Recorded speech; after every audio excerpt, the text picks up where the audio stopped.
We are live on a Wednesday edition of the Sports Bash, 97.3 ESPN. What's up, everybody? The 97.3 ESPN free mobile app, downloaded in the Apple Store, Google Play. How you be? How you be? I'm your host, Mike Gill. Josh Hennings producing today's show. You out there. So we are one day away from Phillies baseball back tomorrow. We're going to be at Maynard's in Margate. This is your official invitation. We have all of our entries, all of our qualifiers are in to win Phillies home opener tickets. But if you did not qualify, we still will invite you to come on out and see the show, hang out, watch the Phillies.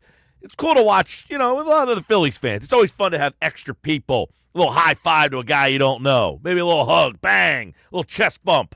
Get yourself excited. I'm going to ask you to start off the show right off the bat. Ready to go? Ready? I'm ready. I'm here. Let's do this. Scale of 1 to 10. Scale of 1 to 10. 10's highest. 1's low, the worst. Scale of 1 to 10. How excited are you about the Philly season? 609-403-0973. Season's here. I mean, when you wait. Spring training's over. Phillies are back. Flyers are horrible. Sixers have been done for weeks, months now. How excited are we for Phillies baseball? I would say, for me, this has changed over the last few weeks, Mike. If you would have asked me this a month ago, it would be much less. But right now, I am at a 7. Wow. Because now I'm through the malaise of the anticipation in the weeks of spring training, and it's like, all right, here's some random guy batting or pitching that I've never heard of in my life. Yeah, that gets old after a while, although it's funny. Baseball's different than the other sports. As the other sports go on, the starters dissipate from the lineup. Yes. In baseball, as the spring goes on, the starters play more because there's nobody left. They start sending everybody, demoting people. Now you get some young players. You can still play players even though they're not on the big league roster. But the starting players, they want their at-bats to get, closer to the season. So you do go to spring training and you see what could be the opening day lineup in the last game. I mean, the last game of spring training, you got Turner, Schwarber, Harper, Bohm. I mean, you pretty much have it. But on a scale of 1 to 10, how excited are you for the return of Phillies baseball and this particular season? Listen. Well, those are two different questions. Because you could be excited for baseball and the Phillies in general to be fair. back. That's fair. There's two different questions. Maybe this season, you're like, get me to October. Because there's a lot of people like that right now. Mike, you've seen them out there. You've heard them. No, you're right. I mean, there's a lot of people who have this feeling that the Phillies just didn't do enough, and it is, I'll see you in October. So wake me up when September ends. Yeah, now Charlie from Vineland says a hard 9, fellas. Year 2 as a season ticket holder, praying the talks on changing the lineups are true. That's from Charlie in Vineland. Hard 9 sounds like a good craft beer. It does sound like a good craft beer. I would give you 2 points for that. Here's the question. If you are a 7, that sounds like, okay, I'm excited for this team. I'm excited for this season. How excited are you for Phillies baseball? You're right, though. The question is, okay, I'm excited for baseball to be back, but I'm talking about the season, this Phillies baseball season. How excited are you for this Phillies baseball season? And here's the thing. I think we should be more excited about the Phillies. And that might sound crazy. And here's why. Haven't almost every single one of your favorite seasons, specifically with the Phillies, but almost all Philadelphia sports successes, haven't almost every single one of them happened when you least expected it?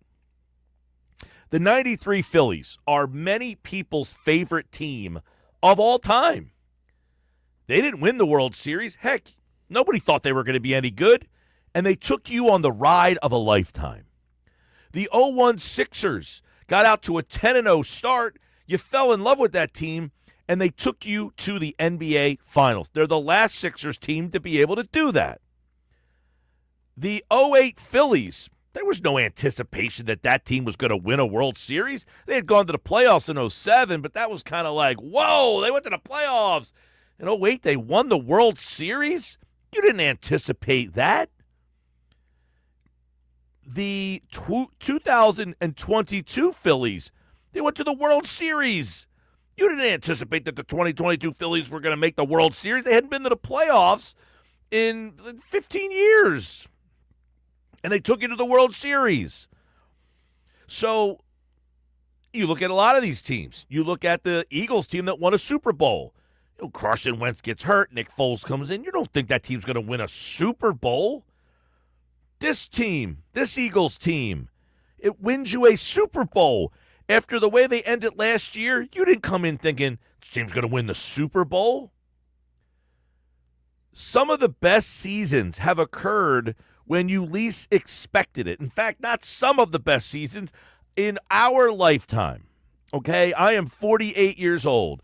In my lifetime, the single best seasons all came out of right field.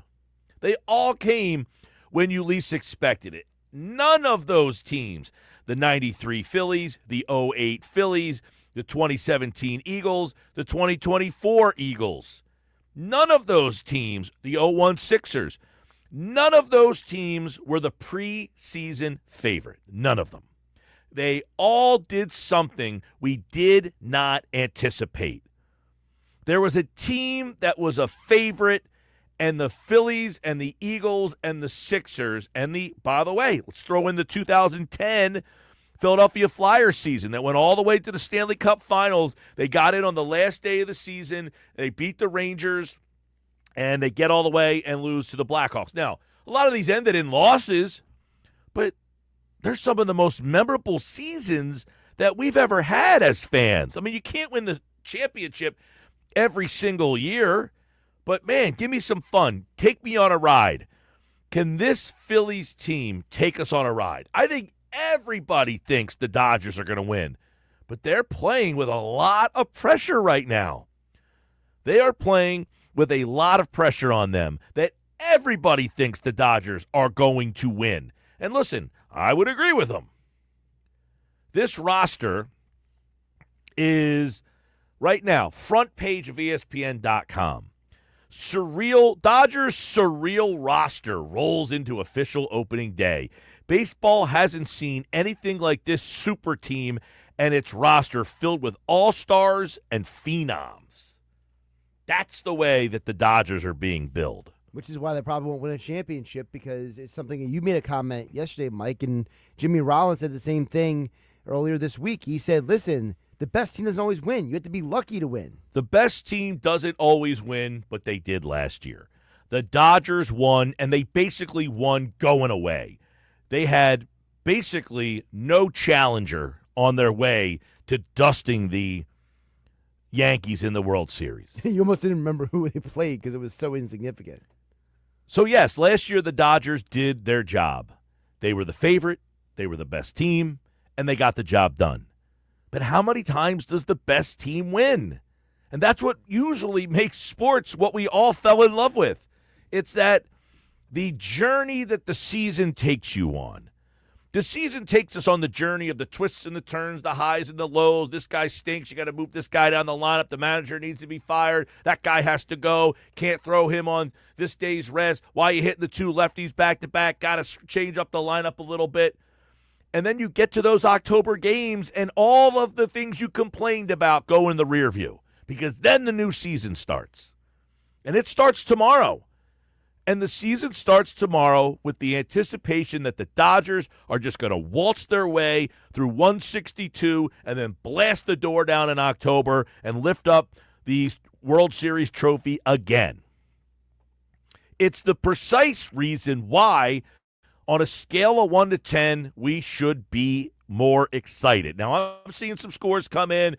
Mike, I'm at a 7. I'm only excited for the baseball season. Will they win a championship? Probably not, but I'm confident they will make the playoffs, and then anything can happen. Go Birds, Terry in Galloway.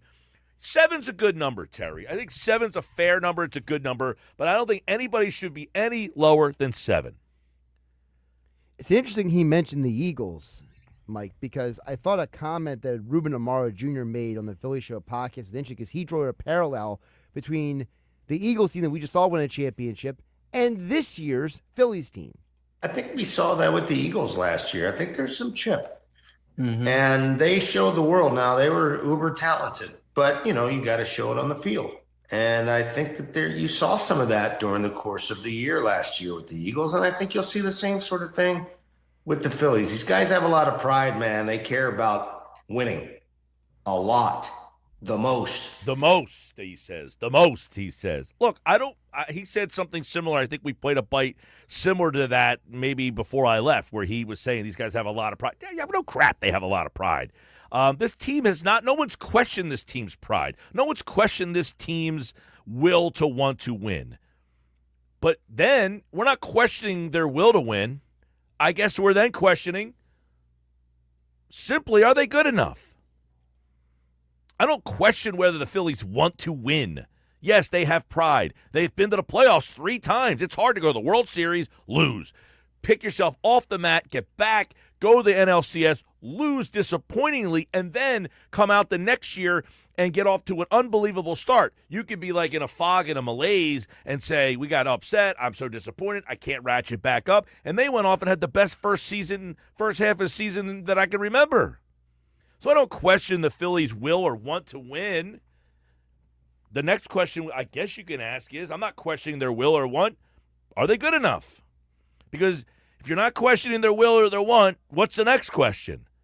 Are they good enough? Well, I think on paper, they are good enough because we've known they've been good enough for the last few years. The problem has been when they've gotten to the postseason, it's like a Sixers conversation. All right, what are you going to do now? Mike in EHT says something interesting. He says 6 because I love baseball, but this front office gives me no confidence. I'm going to stop right there. This front office, he says, gives him no confidence, which is an interesting comment because precisely Dave Dombrowski has won World Series championships. Yes. Shouldn't that be a reason that you believe in this team? Is because you have somebody who has a World Series pedigree. He's saying, well, I have no confidence. Yet he has won not 1, but 2 World Series. With 2 different organizations. With 2 different organizations, yes. One of which has no pedigree other than winning a couple of World Series and then busting their team apart. He wins a World Series with the Florida Marlins. Right. He then builds a down-rotten franchise, the Detroit Tigers. They don't win a World Series, but they got to 2. They get to 2 World Series. Then he goes to an organization that's only basically known for losing the big matchups, the big games, the Red Sox, and he wins a World Series there. So for Mike and EHT to say the front office gives me no confidence, doesn't that seem to be odd? Is it the guy running the front office has built 2 different World Series champions? He had a Detroit franchise which has had very little success in most of our lifetime, and he took them to the playoffs 5 different times and won 2 pennants. Then he goes to Boston. He makes the playoffs there 3 times in 5 years and wins a World Series. And here he is with the Phillies, and he's been to the playoffs 3 times in 4 seasons. And yet Mike in EHT says, I love baseball, but this front office gives me no confidence. Well, I think it goes back to the messaging. It's that we talked about it yesterday, Mike, about the comments that Dombrowski made about the lineup.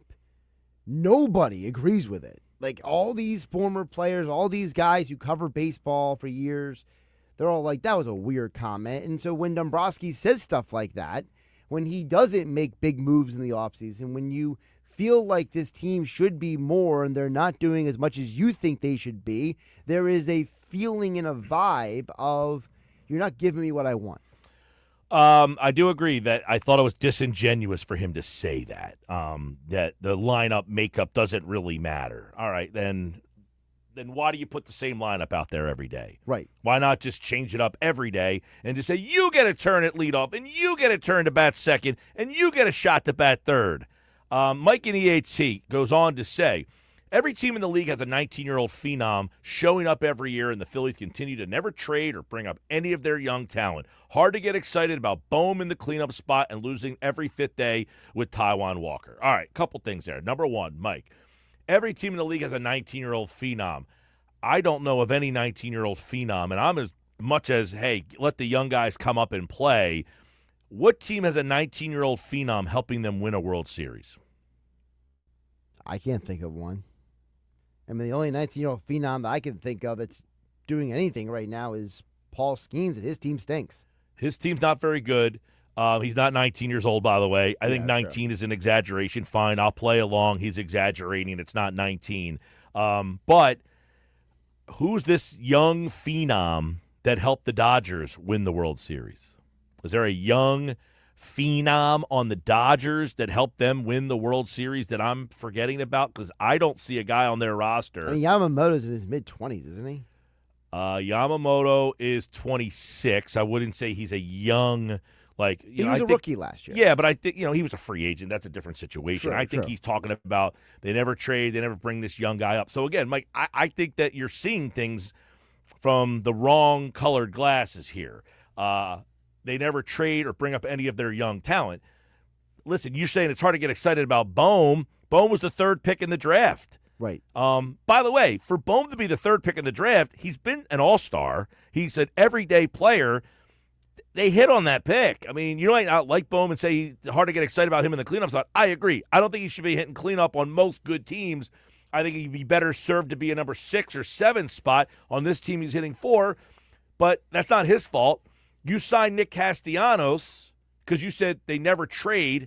They signed Castellanos to a $100 million deal. They signed Schwarber to a $100 million deal. They signed Turner to a $300 million deal. They gave Harper a $300 million deal. Mike, I can't get on the same page as you, buddy. The organization. You can say I'm a 6 because you love baseball, but all the things, all the other things I think are off base. Now, he says losing every fifth day with Taijuan Walker, that should not happen this year.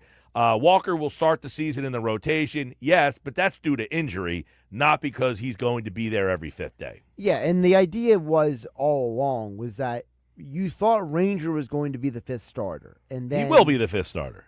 But he just won't start the year as the 5th starter. Right, I'm saying. So last year, yes, Taijuan Walker every fifth day for half the season. It was ridiculous. And listen, last year you could argue was just poor planning by them. They should have done more at the deadline, but they went forward saying, hey, as long as we got our 4, we're fine in the postseason.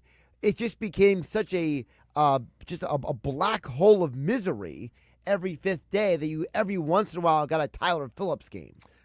609-403-0973. Speaking of Tyler Phillips, he is now a Marlin. He was DFA'd Sunday, and it's unclear whether it's a trade or they just waived him and signed with the Marlins, but Robert Murray from Fansided reporting that Tyler Phillips is heading there. Jeff in Ocean City says, I'm ready at an 8. The Dodgers scare me. Looking forward to Maynard's tomorrow. Hey, Jeff, we'll see you at Maynard's tomorrow, buddy. He says, I'm at an 8. The Dodgers scare me. The Dodgers should scare you, Jeff. Everything you said there is fair. Let's see. Phyllis says, I'm at a 9. I love that I can come home from work, sit and watch the boys of summer. Love going to Citizens Bank Park and sitting in a great atmosphere. Win or lose, love my Phillies. Well, Phyllis, there's something about that. And I will say, I'm a baseball guy at heart. Love baseball. It's probably my favorite sport. Love it more than anything in terms of the other sports. But I've always said about baseball is that best friend that never lets you down. He's always there for you. Football's there one day, and then he goes back to living his life. Baseball's there every day.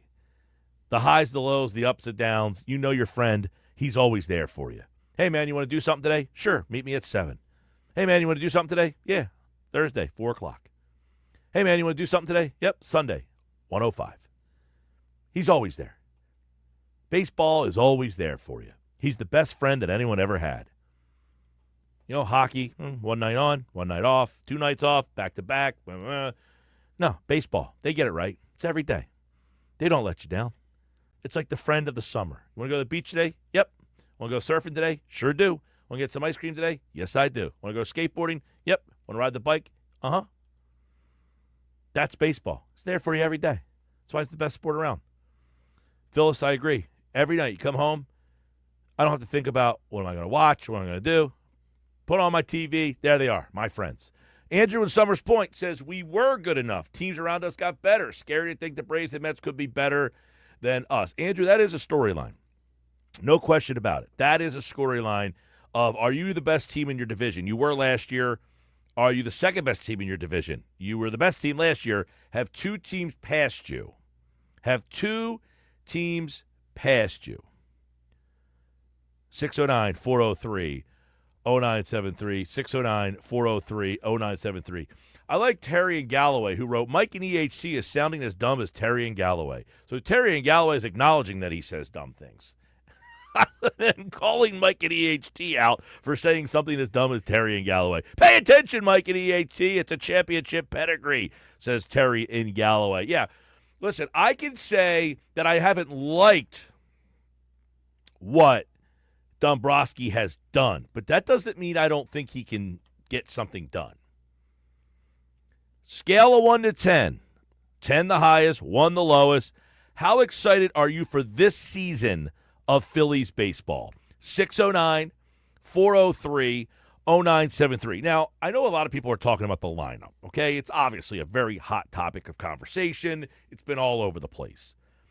I have the poll up right now at Mike Gill Show. Simply vote who you got. Trey Turner, Kyle Schwarber, Turner versus lefties, Schwarber versus righties, or other. And if it's somebody else, let me know who it is. And right now, Josh, we do have a clear winner to start things off today. Who do you think it is? I'm going to guess it's Trey Turner. You believe that our listeners and followers at Mike Gill Show on the X platform, you believe that they, by the way, 62% of them, you believe that they are saying that they would like to see Trey Turner be this year's leadoff man. Because I think has been and always will be a contingent of people who want the traditional leadoff hitter. And Trey Turner is the closest thing you got to that. Right now, coming in at 3%, other. So would that be like Bryson Stott? I guess so. And I know some people have thrown Bryson Stott's name out there as a possible leadoff guy. I was in Florida this weekend. My friend, he might have hit his head or something. He wants Max Kepler. He thinks he's an option to hit lead off. And I basically disregarded it, but I played along just for the sake of having the conversation since we waited in line at Lenny's for an hour and 20 minutes. I felt like I had to keep the conversation going. Too much sun? But I said, Max Kepler, are you kidding me? I don't know that Max Kepler will hit leadoff once the entire year, but if you want to throw him in the list, 3.3% say other. 13% like the platoon leadoff situation. Which is what it looks like right now is going to be how they start the season. 21% are saying return Kyle Schwarber to the leadoff spot. That's Nick Earnshaw and all of his friends. And 62% want to see Trey Turner hit leadoff. You can vote at Mike Gill Show on the X platform, at Mike Gill Show on the X platform, at 973 ESPN on the X platform. Follow along, be a part of the show. Dan in EHC says, I'm at a 10. My best friend, the Phillies, they never let me down. Nope, they're there for you every day, Dan.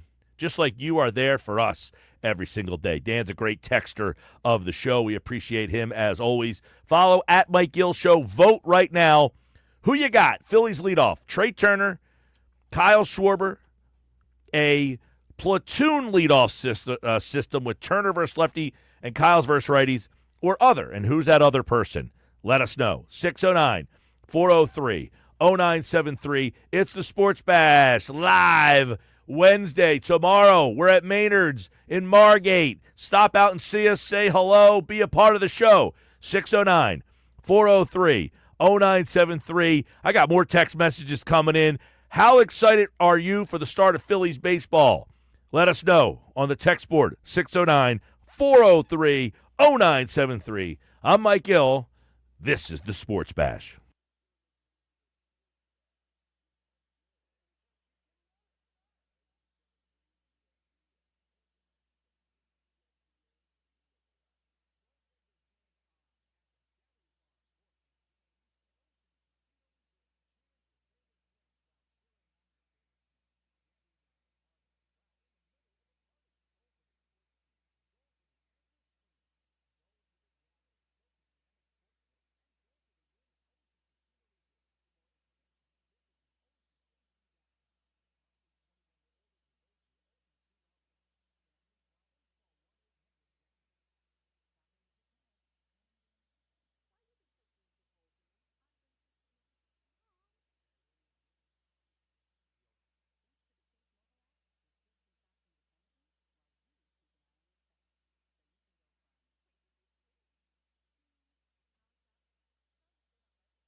All right, 2:31, opening day tomorrow. Scale of 1 to 10. How excited are you about this Phillies season? A lot of people chiming in. Mike McGarry, it's the opening of the high school baseball season. I guess most people got washed out yesterday.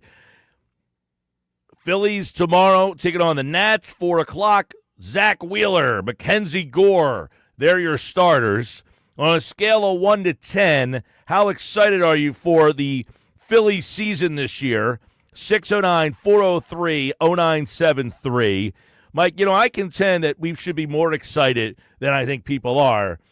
My reasoning is some of the great seasons in Philly sports came when you least expected it. The 93 Phillies, the 08 Phillies, the Phillies team in 2022 that went to a World Series. Those weren't teams that you had World Series aspirations for. They just kind of made it and made that season fun.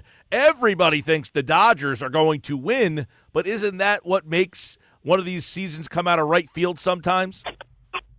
Yeah, the unexpected seasons are the most fun, seasons that come out of the blue in any sport. And to answer your original question, as far as baseball goes, I'm on a scale of 1 to 10. I'm a 10. I'm a 10 for the Phillies. I'm a 10 for the Mets. I'm 10 for the Kansas City Royals. I just love baseball. I love the place that it has, at least in my life, on a daily basis for the next 6 months. It's kind of the background or the soundtrack of a summer, so I can't wait for the season to start. I love the game, love watching it, love keeping up with it. For the life of me, though, I understand the Dodgers are the favorites right now because what they did in the offseason, but I really don't understand the Phillies fans' sort of negativity towards this team. This team is loaded with an outstanding starting pitching staff, stars at almost every position. You should be pumped up to watch the Phillies for 162 starting tomorrow. Yeah, and I know, listen, Ruben Amaro said something that he was like, this team wants to win bad. I don't think we've ever questioned this team's will to win, right? We don't say, oh, they didn't try, they don't give effort. No, I think we know this team's will to want to win. The question is simply, if they have the will to want to win, which I don't think we're questioning, are they good enough?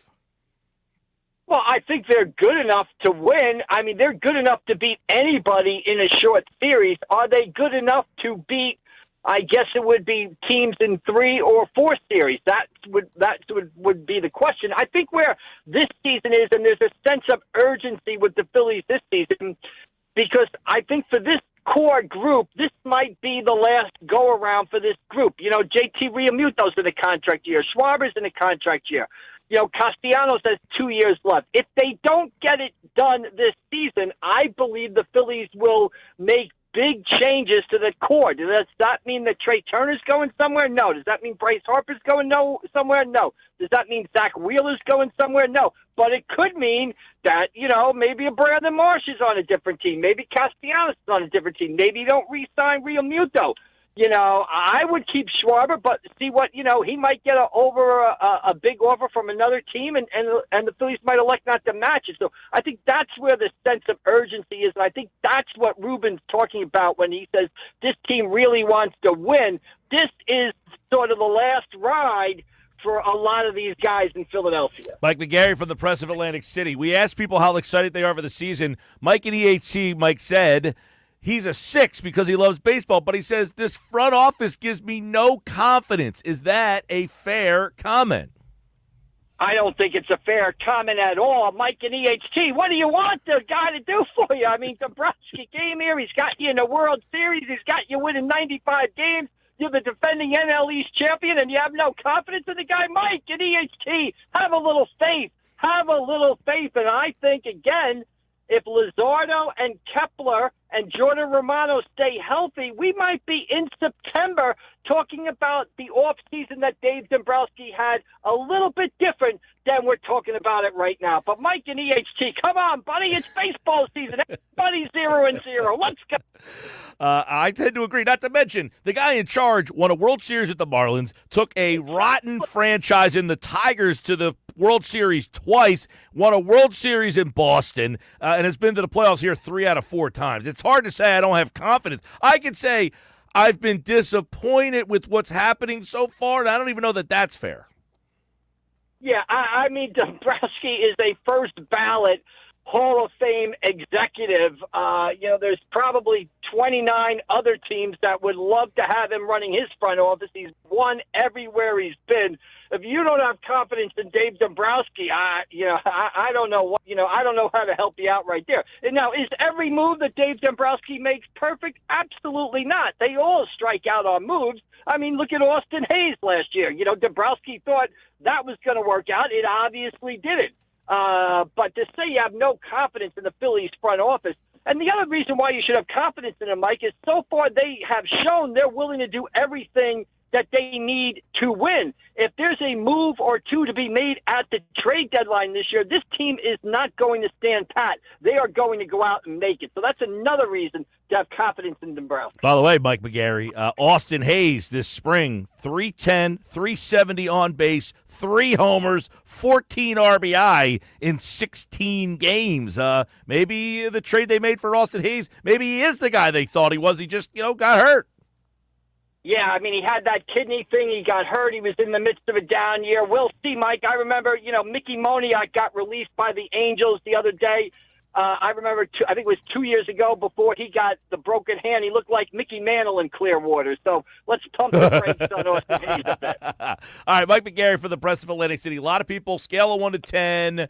What is your excitement level for this Philly season? You got Real Muto's old. You need to find a new catcher. People starting to get worried about the age of this team, Mike. Of all the things, what is your biggest worry about this season? Because somebody said they're not even sure the Phillies make the playoffs. You got the Braves, you got the Mets in your own division that you're fighting with. So if that was the case and the Phillies didn't make the playoffs, what happened? Age and injuries would be my two concerns. These guys are getting up there right now. A lot of them are in their early 30s. Doc Wheeler is going to be 35 years old this year. I would say 2 or 3 injuries to key guys and guys going down for long stretches of time. Now, this team, one thing they've done the past couple of seasons is they've been able to sort of weather the injuries to certain key guys, but their guys are older now. Like last year, they were able to weather Turner. 2 years ago, they were able to weather Harper not starting the season. Age and injury. Injuries to 3, 4 guys. Injuries to Wheeler. Injuries to Nola. Boom. Then I think you got trouble on your hands. All right, Mike, everybody's talked about it. We're on the eve. If Mike McGarry was writing out the lineup, I don't want to hear this platoon leadoff guy. Do you have one guy you'd say, that's my leadoff guy? I would start the season with Trey Turner in the leadoff spot, just to shake things up, just to change the sort of the karma, the juju around the team, right? Schwarber led off the last couple of years. They won a lot of games, but they've come up short. Let's drop Schwarber in the order to the 4th spot. So maybe we get, instead of solo home runs, maybe we get a 2-run shot, a 3-run shot here. And let's put Trey Turner in the leadoff spot, and maybe that will jumpstart him, and maybe he will be the Trey Turner that we all thought the Phillies were getting when he signed here for $300 million 2 years ago. Because I don't think there's anybody out there that would say they haven't been disappointed in the way Trey Turner played the past 2 seasons. He hasn't been bad. He's been pretty good, but he hasn't been the guy we thought we were getting. So that's why I put him in the leadoff spot to maybe jumpstart him, and maybe we get that Trey Turner that we signed 2 years ago for $300 million. We drop Schwarber, and maybe we pick up a couple of bombs, 2-run shots, 3-run shots there, give him a different role there too. So take advantage of his power. So that's what I would do. All right, Mike McGarry for the Press of Atlantic City, pressofac.com. I got to get your thoughts on Russell Wilson. I tweeted out earlier or posted earlier on the X platform, Mike. I can't imagine a conversation from an NFL employed GM, from a 3-win team, that looks at another man in that office and says, I got a great idea. We should sign 36-year-old Russell Wilson. That sounds like a good plan after we've already signed Jameis Winston and have the 3rd pick in the draft. What is your thoughts on Russell Wilson coming into New York? Well, obviously not overjoyed, but I'm not going to go the route of Mike from EHT either quite at this point. means, look, Mike, I don't want the Giants. They got the third pick. I don't want the Giants to go in there and feel like they've got to take a quarterback. If they don't think that Cam Ward or Sanders is the answer at quarterback, I don't want them to waste that pick on one of those guys if they don't feel that they can be a franchise quarterback just because they have the number 3 quarterback. So I am not adverse to them trying to piecemeal it together for a year, picking up a very good player at that number 3 spot, maybe trading down for more picks, who knows, and maybe taking a quarterback in the second round. They've got that early second round pick. I think it's pick number 33 or 34 in the second round, which is essentially like another first-round pick. And maybe you get a quarterback like a Jackson Dart of Mississippi with that pick. So I don't want them to – if they've decided that Sanders and Ward are not the guys, I don't want them to take a chance and just force the pick because this is what people tell them to do. Use that pick to get better players and see if they can piece it together for Winston and Wilson. Maybe you get, like I said, maybe you take a rookie further down and he sits behind those guys and learns and takes over by the end of the season. So I'm not adverse to what the Giants have done so far. I want to see how it plays out, but I'm not in favor of just taking a quarterback because you say, hey, we got to take a quarterback. When these guys that are taken so high in these drafts have what? A 40-60 success rate, if that? Yeah, no, listen, I agree. I'm not a proponent of just swinging for a quarterback because I have to get one. I think I'd rather just see Jameis Winston play for the year rather than bring – now you're going to have a situation where it's the same as Pittsburgh had last year. Well, I got Fields and I got Wilson. Which one should I play? Right. I mean, look, I didn't have any problem with the Jameis Winston move when you put in Russell Wilson. I think what they're maybe trying to do is throw quarterbacks at the wall and see which one sticks, right? It's quarterback factory there. They got a quarterback factory. Right. Yeah, a poor quarterback factory, basically, you know. Mike McGarry, before – Jameis Winston over Russell Wilson. At least with Jameis Winston, you're going to have fun. He's going to throw 4 touchdowns and 5 interceptions, and the game's going to be 35-28 or 42-35. At least it's going to be entertaining. You're right about that. All right. You will not be on tomorrow, opening day tomorrow. So the NL East finishes how? Boy, the NL East.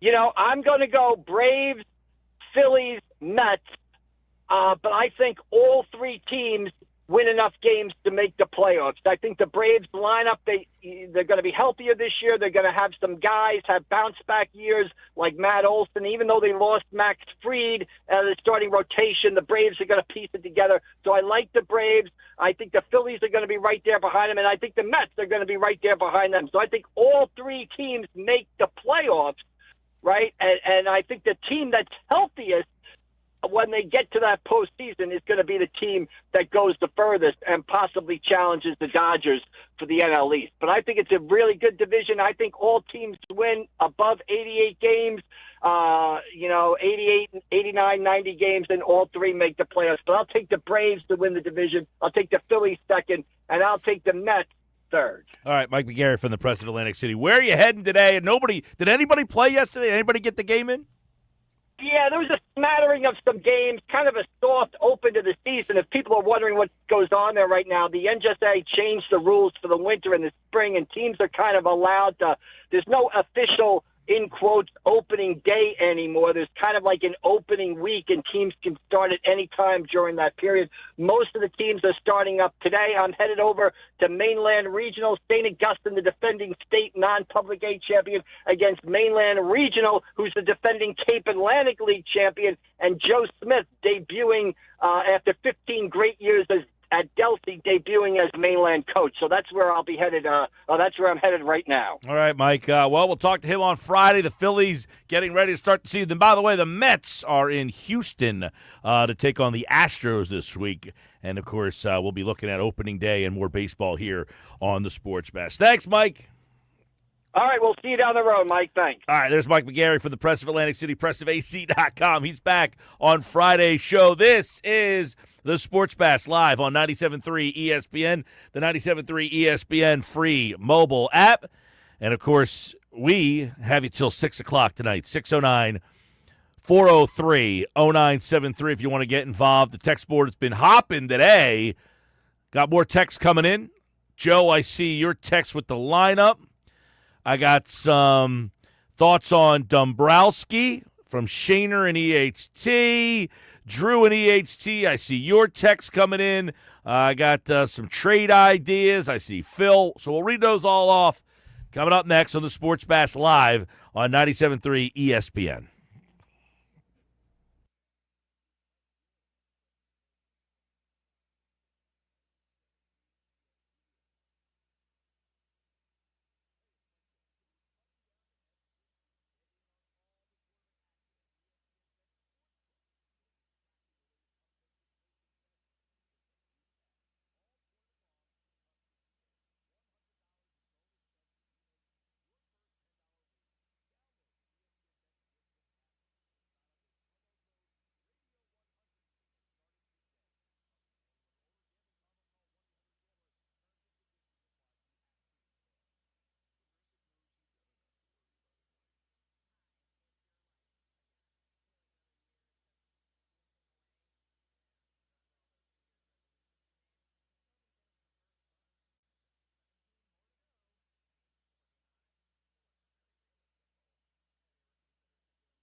251. Let's hit the text board hard here. Ready to go. Let's fire it up. 609-403-0973. Phil says, Mike, have you been watching any hockey lately this season? It's almost done. Stanley Cup playoffs, in my opinion, the best playoffs in sports. Nothing better than NHL playoffs. I love the NHL playoffs. Have I been watching any hockey lately? No. Flyers goaltending average. Power play stinks.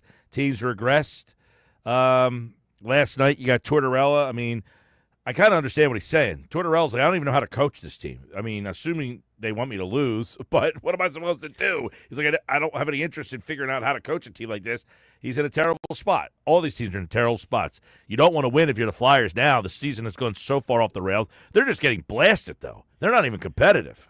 Yeah, some of these games are just completely out of hand way too quick. Like some of the games, at least early in the year, they were competitive in them, and you were at least getting some progression from the young players. To Phil's question, Mike, yes, I am watching hockey because I am in my fantasy hockey playoffs. Joe in Summers Point says, this would be my everyday lineup. Stick with it and don't change it. Trey Turner, Alec Bohm, Bryce Harper, Schwarber, JT, Kepler, Castellanos, Stott. Marsh. Says, I know everyone's bummed about that, the way the season ended last year, but hey, look at the way the Eagles season ended last year, how that turned out. Yeah, that lineup's not bad, actually. Turner, Bohm, Harper, Schwarber. You got the two lefties back-to-back, 3 and 4. I wouldn't be adverse to that. Not bad, Joe. I think Bohm would be a great two-hole hitter. Shaner DHC says, sadly, I'm not pumped. It's my number one sport. We will run it back this year. We will die on that hill and root for them. But enough is enough. Dombrowski, loaded with former stars. Let's get current stars. The Golden Girls have one last shot. I'm Team Phillies, but the reality is what it is. Old and in the downturn. Can we get Hallie across the street, please? He says, I'm a 5.5, 6 out of 10. Yeah, I mean, this group here, he calls them the Golden Girls. This group here, they're going to have one more shot. You're right. It's tough to win as you keep getting older like this. Drew in EHC says, I'm an 8 as far as excitement. Maybe they didn't win. Maybe they didn't make any big splashy moves this offseason, but their additions like Kepler and Romano have looked great all spring and really only need to stay healthy. I think Stott makes a big step forward this year, now being 100% healthy. Their starting five alone are arguably the best starting five of all of baseball. He is an 8, Drew, in EHT. I like that one, Drew. Let me get another one in here. Mike, some of the issues with the front office stems from 2020 hindsight. Walker and ridiculous contract length and the size of Turner's contract, Casty as well, which money-wise hurts him from making additional moves, plus missing on outfielders, disregarding the need for right-handed bats. Dombrowski inherited an excellent roster in 2021. Yes, he won in the past, something we cannot say about Morey, but players are now 4 years older. The clock is ticking and the window is closing. It's on him. Agree with Jimmy. Turner should lead off without question. That's what Jimmy Rollins said yesterday. Hey, when we come back, wait till you hear what a former Sixer says about Daryl Morey.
thinking too far ahead of the way basketball needs to be played. He's trying to do a whole new team. He's trying to bring guys in. He's flipping them in and out, in and out, in and out. Does he even understand the dynamic of being in Philadelphia? What guys you need to play in Philadelphia? That was former Sixer Marcus Morris Sr. You remember him? He spent a very short time in Philadelphia. One of the reasons he spent a short time there is because he got traded. He was on the Kevin O'Connell podcast. Is that accurate, Josh? O'Connor. Kevin O'Connor. Not podcast. the Vikings head coach. No, Kevin O'Connor, what's he with, The Ringer? Yes. So this is it's about a 5-minute conversation. Now, that's a wide-ranging podcast with other topics. But for about 5 minutes, Marcus Morris Sr., he got asked about Daryl Morey's comments in him saying they use AI heavily. And was that his response to the question of, what do you think about Daryl Morey's comments with the AI? Yeah, so basically for those who don't know, so one of the points that Kevin O'Connor of The Ringer writes about a lot, he doesn't just write about basketball, Mike, he also writes about sports business at times with basketball. And part of the conversation they were having before Morris went into this, basically a 5-minute dissertation on his thoughts on Daryl Morey, was he was basically saying, hey, I'm sure you heard and saw what Daryl Morey had to say about using AI to build a basketball team and basketball operations. What do you think about that? Yeah, and the answer that Morris gave him kind of went down a rabbit hole that Kevin O'Connor did not think was going to happen. But he's glad it did. He's glad it did because he basically said, I don't trust him. And there's a lot of reasons why. Forget the fact he doesn't trust him.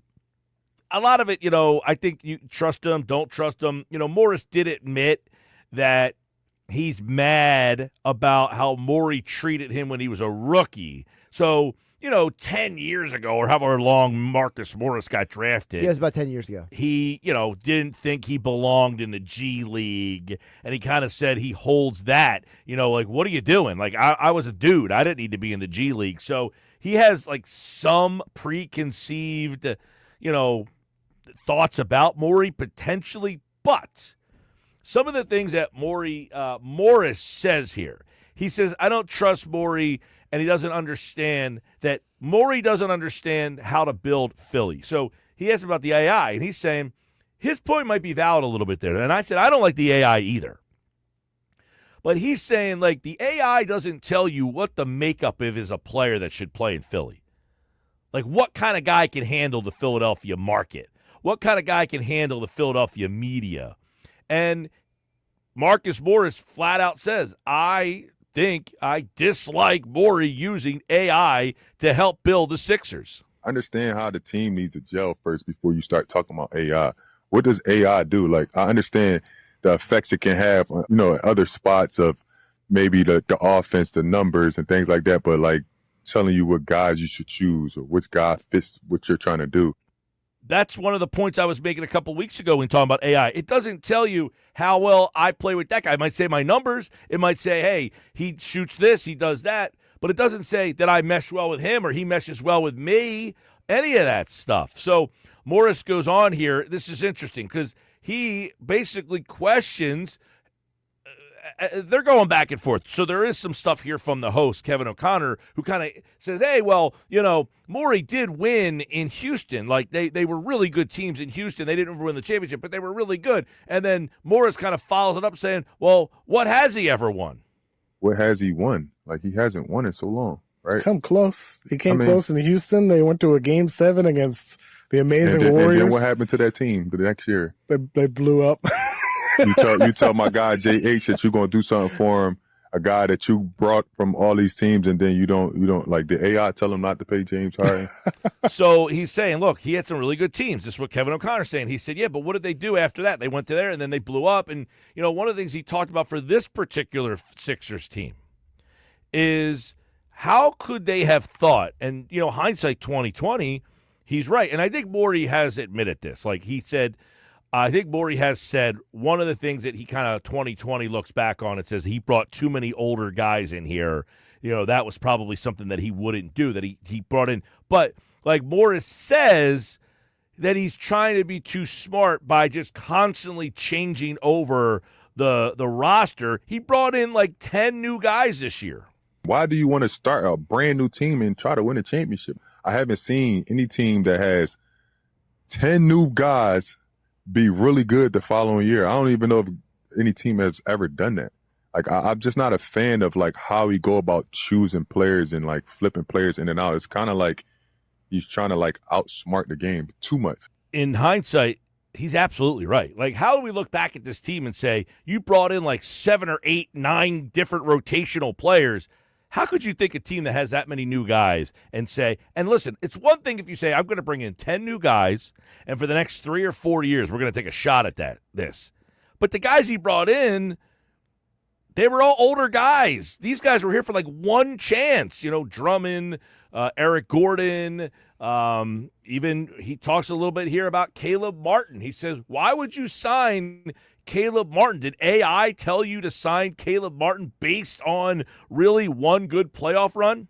Does the AI tell him to go get Paul George, hire Nick Nurse? Hire Nick Nurse. Does AI tell you to get the guy from Miami, Caleb Martin? Caleb Martin, because he played well in the Boston series. He can't shoot the ball. You got 3 dominant guys that needs the ball in their hand. Why is that the first guy that you go get, right? Like, how did you come up with picking a team?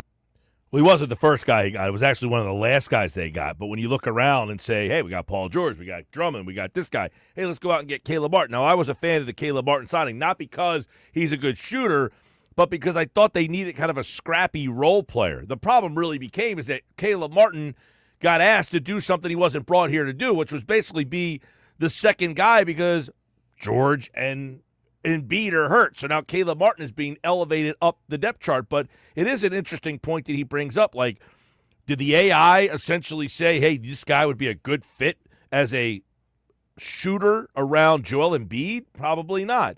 And then, you know, in the end, Morris says that he's just not a fan about how Morey conducts his business.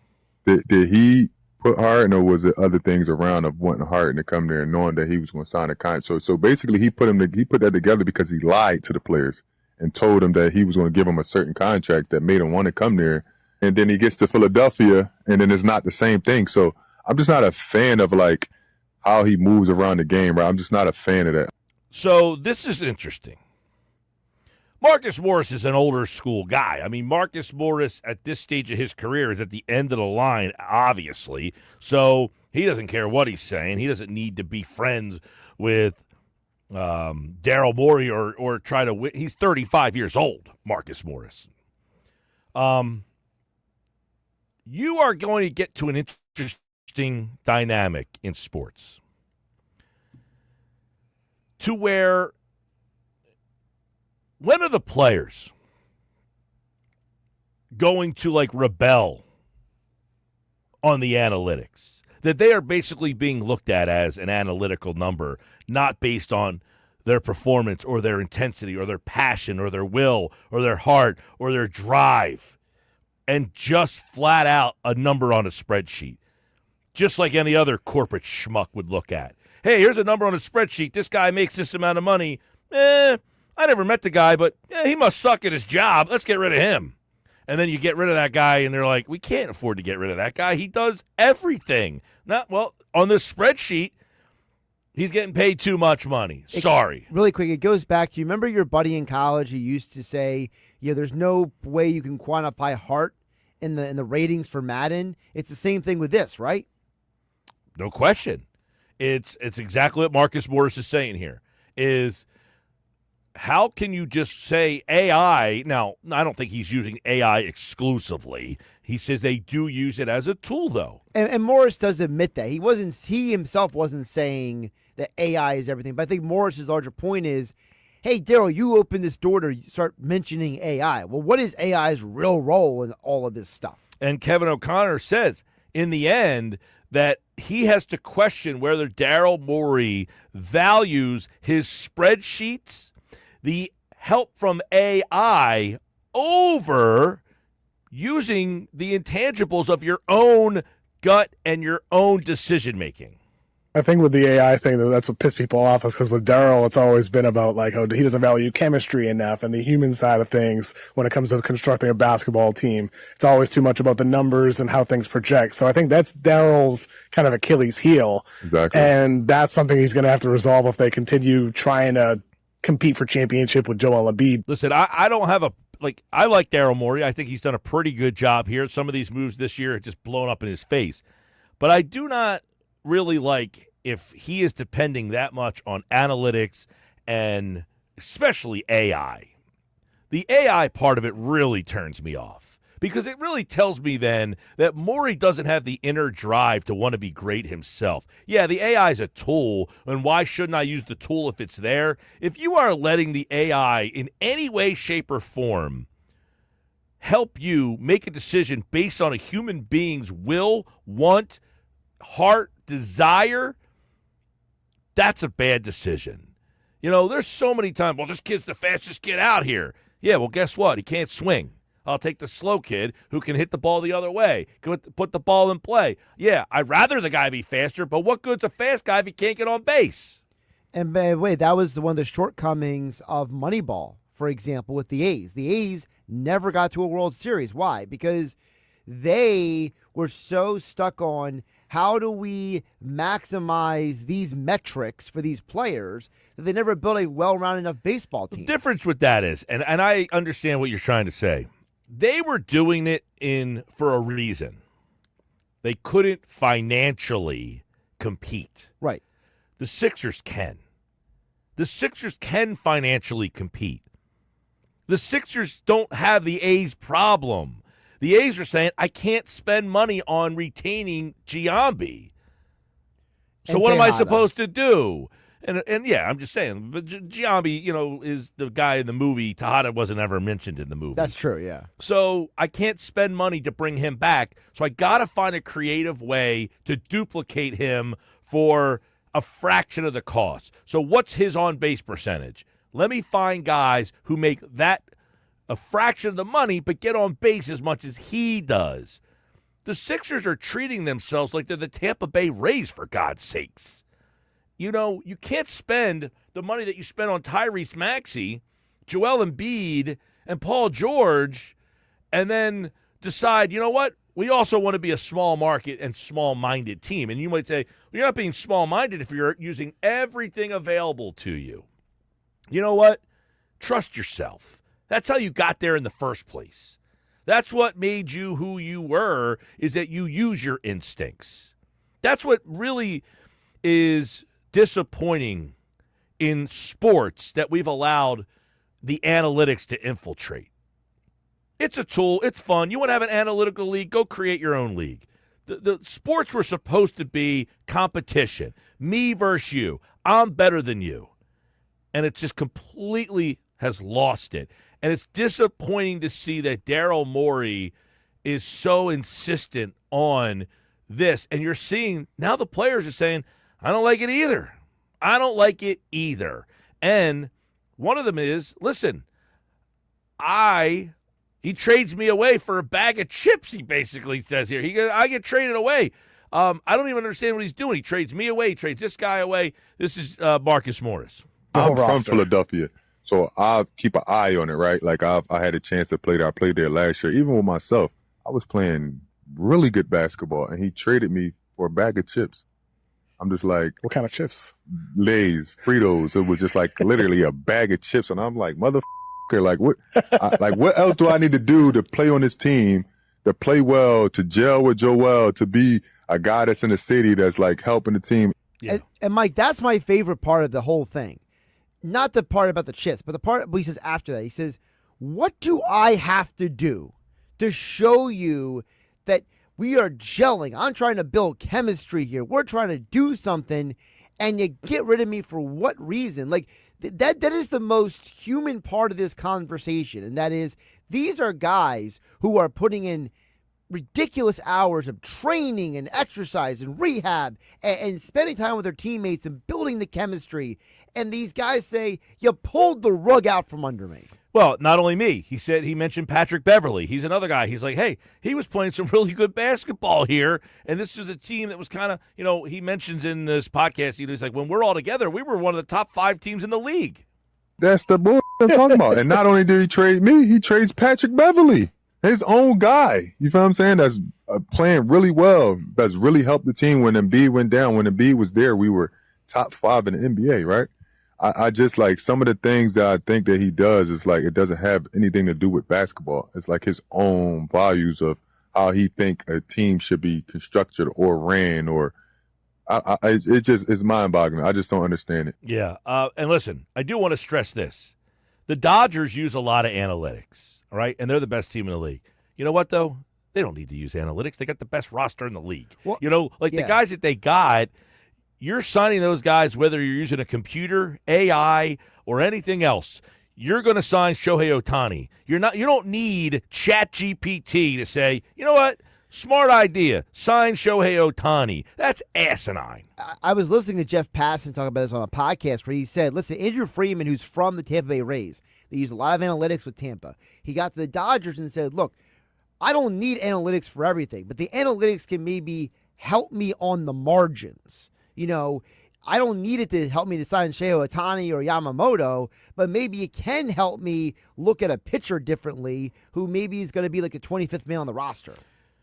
There's a place. I just wish the place wasn't in sports. And it's not to say if you're using it, then shame on you. If it's a tool and you're using it and you can figure out how to implement it, go for it. But realistically, if you are a competitor, you shouldn't want that tool to be a part of the competition.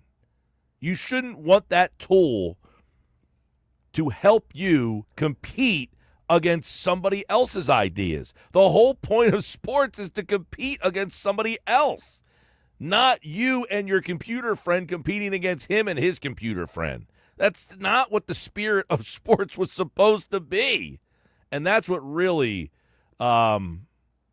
is disappointing about what has happened. And listening to Marcus Morris talk about this. Now, listen, you're hearing Marcus Morris' side of the story, and he even says in the one bite here that, he got drafted by Morey and he doesn't understand why he went to the G League. And this dude just like, it's just something about him, man. Even my rookie year, he sent me to the G League for no reason. I couldn't understand that. So I'm still back 10 years ago, like not understanding what the Daryl Morey is trying to do. Like, I just don't understand. G League can be valuable. Man, it can be. It can be. I was a guy. I didn't know you were a lottery pick, right? Or mid-first at least, right? Yeah, lottery, but, lottery pick. I didn't need to be there. But, so he's definitely saying, look, the first time I played for him, I had some thoughts about what's happening. I have a question. We're going to talk to Paul Hudrick about this. The Sixers are completely irrelevant. The season's over. I've asked yesterday, they need to lose 15 straight games to end the season. They have a 5-game losing streak. They have 10 games left. They have a game tonight against the worst team in the league. They have to lose this game. They play the Wizards tonight, and then they play the Wizards again. They have to find a way. This is almost unfathomable that you have to lose to the Wizards twice within 2 weeks. I don't know how you're going to do it, but you got to figure it out. You got to figure it out to suck so bad that you have to lose to the Wizards twice. They have to embrace the suck, Mike. So far they are. They've lost 5 in a row. They did rest Quentin Grimes the other night. I don't think you can do it again because he rested on Monday. Come up with a new injury. Yeah, I mean, I don't know what to do. He was playing video games and he sprained his wrist. There you go. Well, I don't know what the NBA is going to do with this whole thing. Apparently, they fined the Wizards earlier this year, like a ridiculous amount of money because they lost so bad, and it was so apparent that they were trying to lose. And then they lost worse and got fined even more money because they showed no interest in winning. This is also the same NBA, though, that investigated OKC for sitting guys that one night as well. Like, the league has a huge problem where they're trying to put on this face that, hey, we're a competitive league, but then also understanding that teams are not listening to what we want them to do. $100,000 fine? Are you kidding me? Nothing. I bet you if you ask Sixers fans, If we passed a hat around the arena tonight, would you chip in for the $100,000 fine if we lose this game to the Wizards? No, I don't even know if the game's in Philly tonight. I was going to say, the Sixer fan would say, can I get free parking out of it? Pass the hat. Where do we start? Whose row is it starting from? You want to use my hat? Here, I'll put it at 20 to start it. Because no Sixer fan out there. None. Even the ones who hate the process, even those people have tapped out and said they need to lose all the games the rest of the season. We'll ask Paul Hudrick if he agrees. Paul Hudrick from Liberty Ballers joins us coming up on the Sports Bash Live on 97.3 ESPN, the 97.3 ESPN free mobile app.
what does AI do? Like, I understand the effects it can have on, other spots of maybe the offense, the numbers and things like that, but like telling you what guys you should choose or which guy fits what you're trying to do.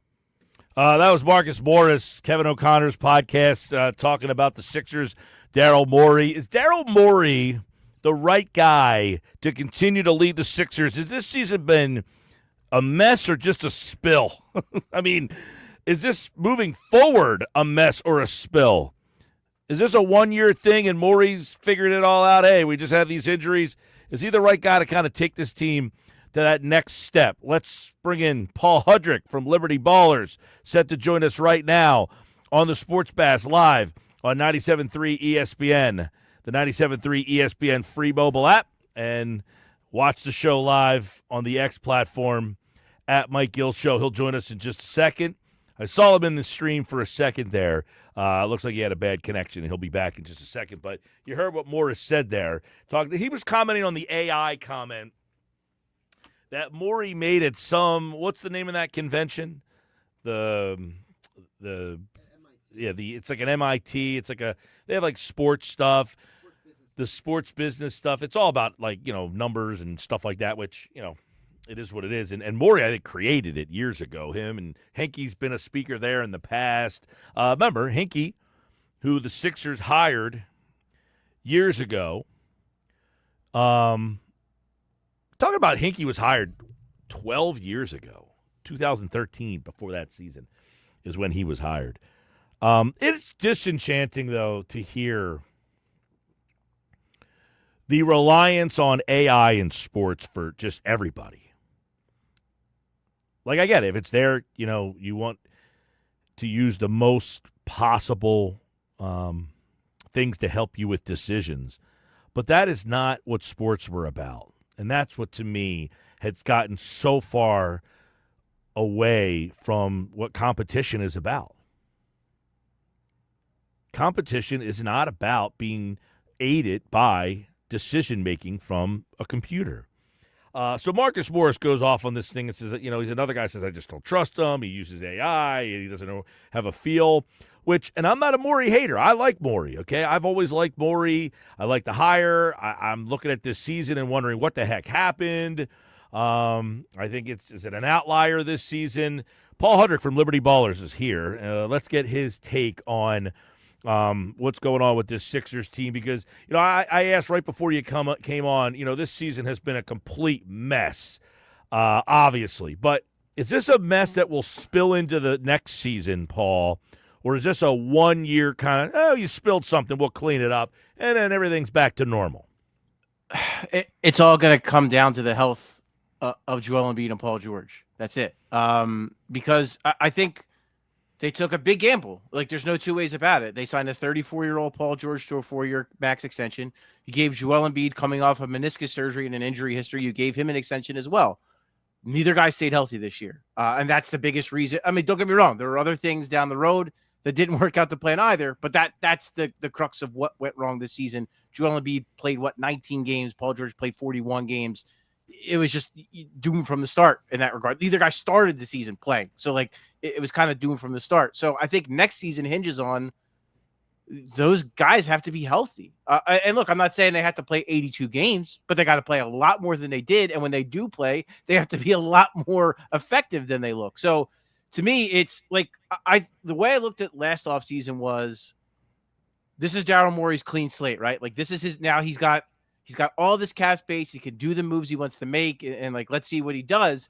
And he kind of hinged his team building on those two guys. And after 1 year, it was a disaster. So the only way to make it not a disaster is both of those guys play at a high level next season. I don't know. Did you hear the Marcus Morris stuff? I did.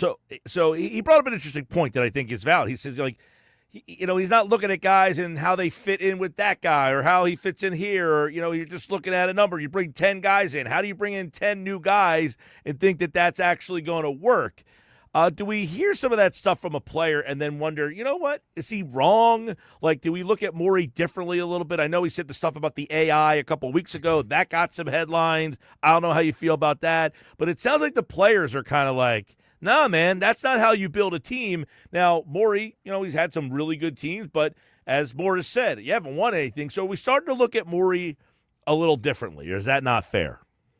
Well, I think the AI thing is like the silliest, blown out of proportion thing in the world, because it wasn't like he said, I asked AI if I should sign Paul George. Like, no, like he said it's a voice in the room.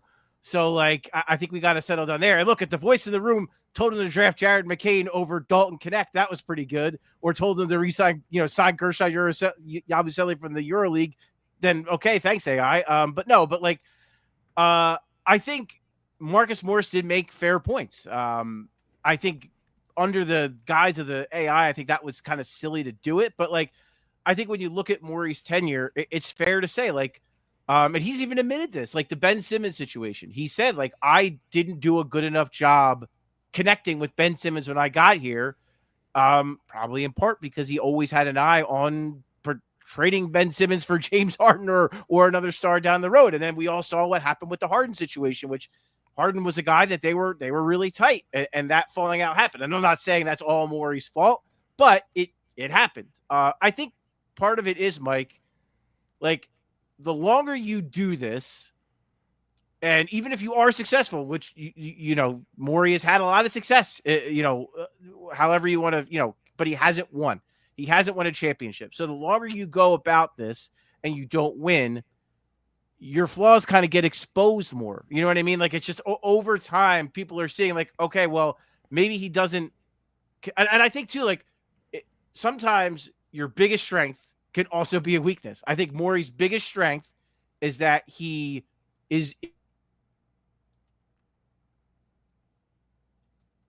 It looks like Paul froze up there. We'll try to get him back on the stream here on the Sports Bash Live 97.3 ESPN. He was getting into something pretty juicy, too. He's like, his biggest strength is also his biggest weakness. Because one of the follow-up questions I have for Paul, we missed you there. You said... I don't know. My internet is freaking out, and I apologize for that. That's all right. You left us at a juicy. You said his biggest strength is also his biggest weakness. You said his biggest strength is, and it looks like we might have lost him again here.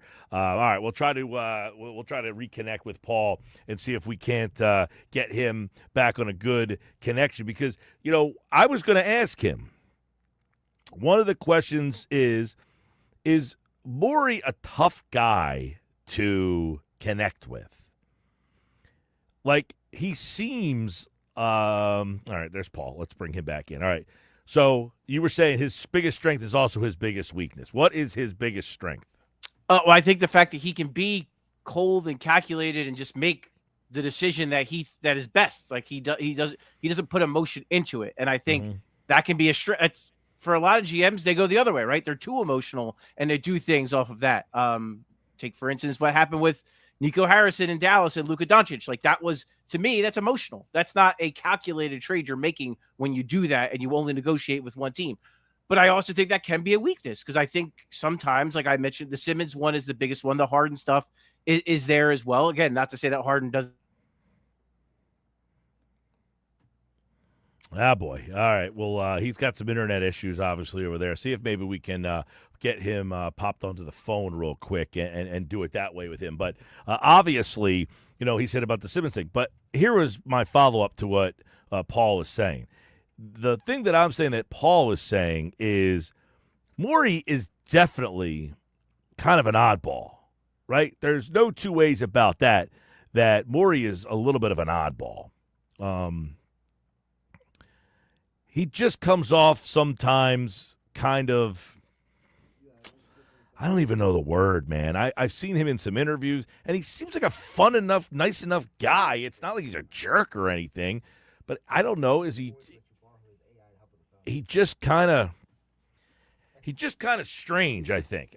I don't know. All right, let's bring Paul back in. All right, there you go, Paul. All right, so you were mentioning about the James Harden situation. Right, and so I think, again, that just there's clearly blame on both sides. I mean, Harden is a big part of that problem too, but I think that speaks to what I'm saying is, like, this is a guy that Daryl Morey had this outstanding relationship with for years, who he kind of crafted into a superstar and gave him that runway to be a superstar in Houston and become a legend there. And then, and then it doesn't work out here, and that turns ugly real quick. So I do think sometimes, like I said, the strength is in, team building, and sometimes you have to make cold, calculated decisions that aren't popular. But then at the same time, I think there is sometimes you have to weigh that human element, and I wonder if sometimes he doesn't always do that as well as some others. Yeah, so, I mean, again, I like Morey. I think he's done a pretty good job here. This year has been such a weird outlier. I mean, he's made some moves. He got them out of some contractual situations, but you wonder where they are now. It's like he got him out of the contracts, and now they're right back in it again because of the George decision. Hey, we got out of Tobias Harris, and now you got Paul George. You got out of the Horford thing, and now here we are a couple years later, and you're like, well, there's not a lot of flexibility left. What can you really do? So I do want to my caveat is that I like Morey. I think he's done a pretty solid job. I also think he's a bit of an oddball, and I wonder if you're talking about his connection, and you're wondering if he's been in the league and that this is all his teams are. They're these interesting teams. They're kind of, creative the way he does it. But in the end, is Morris right that he just kind of outthinks himself?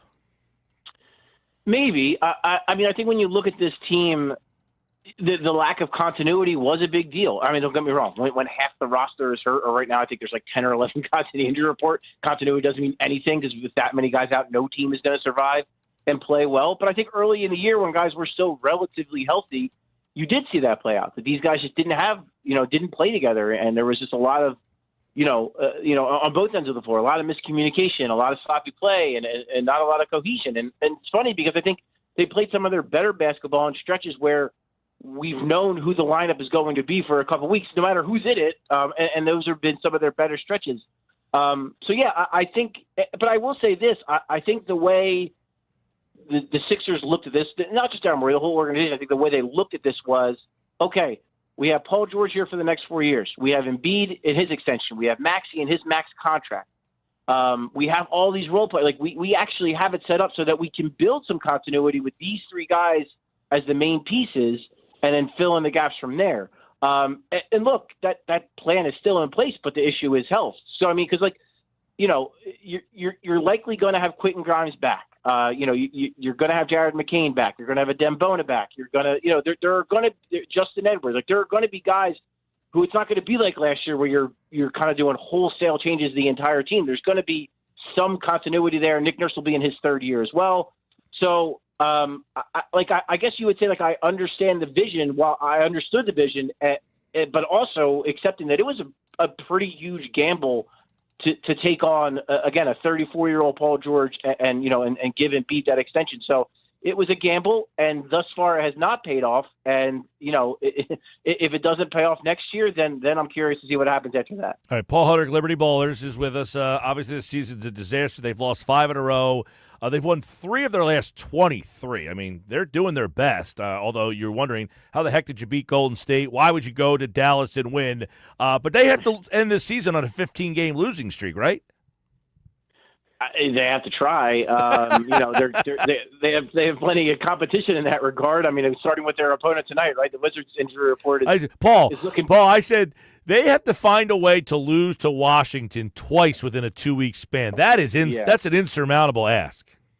It might be. I mean, if they split, I think that's a win, right? But yeah, I mean, it's really it's a whole conversation, but it's really bad right now with Washington, with what the Raptors are doing, with what the Jazz are doing. Like, to me, like, I don't know how you feel about it, but to me, it's a bridge too far to instruct your head coach to sit your best players in the fourth quarter of close games. Like, that just feels like, I get tanking, I understand it, but man, that just feels like a little bit gross. like maybe we're pushing it a little too far, but yeah, I give the Sixers, like, I say this, like, when you look up and down that injury report for the Sixers, Mike, how many guys do you think are sitting versus are actually hurt? Like, most of these guys aren't hurt. I mean, this is a very banged up basketball team. The joke I keep making is these other teams chose the tank. The tank kind of chose the Sixers this year. Like, they kind of left them with no choice of how banged up they've been.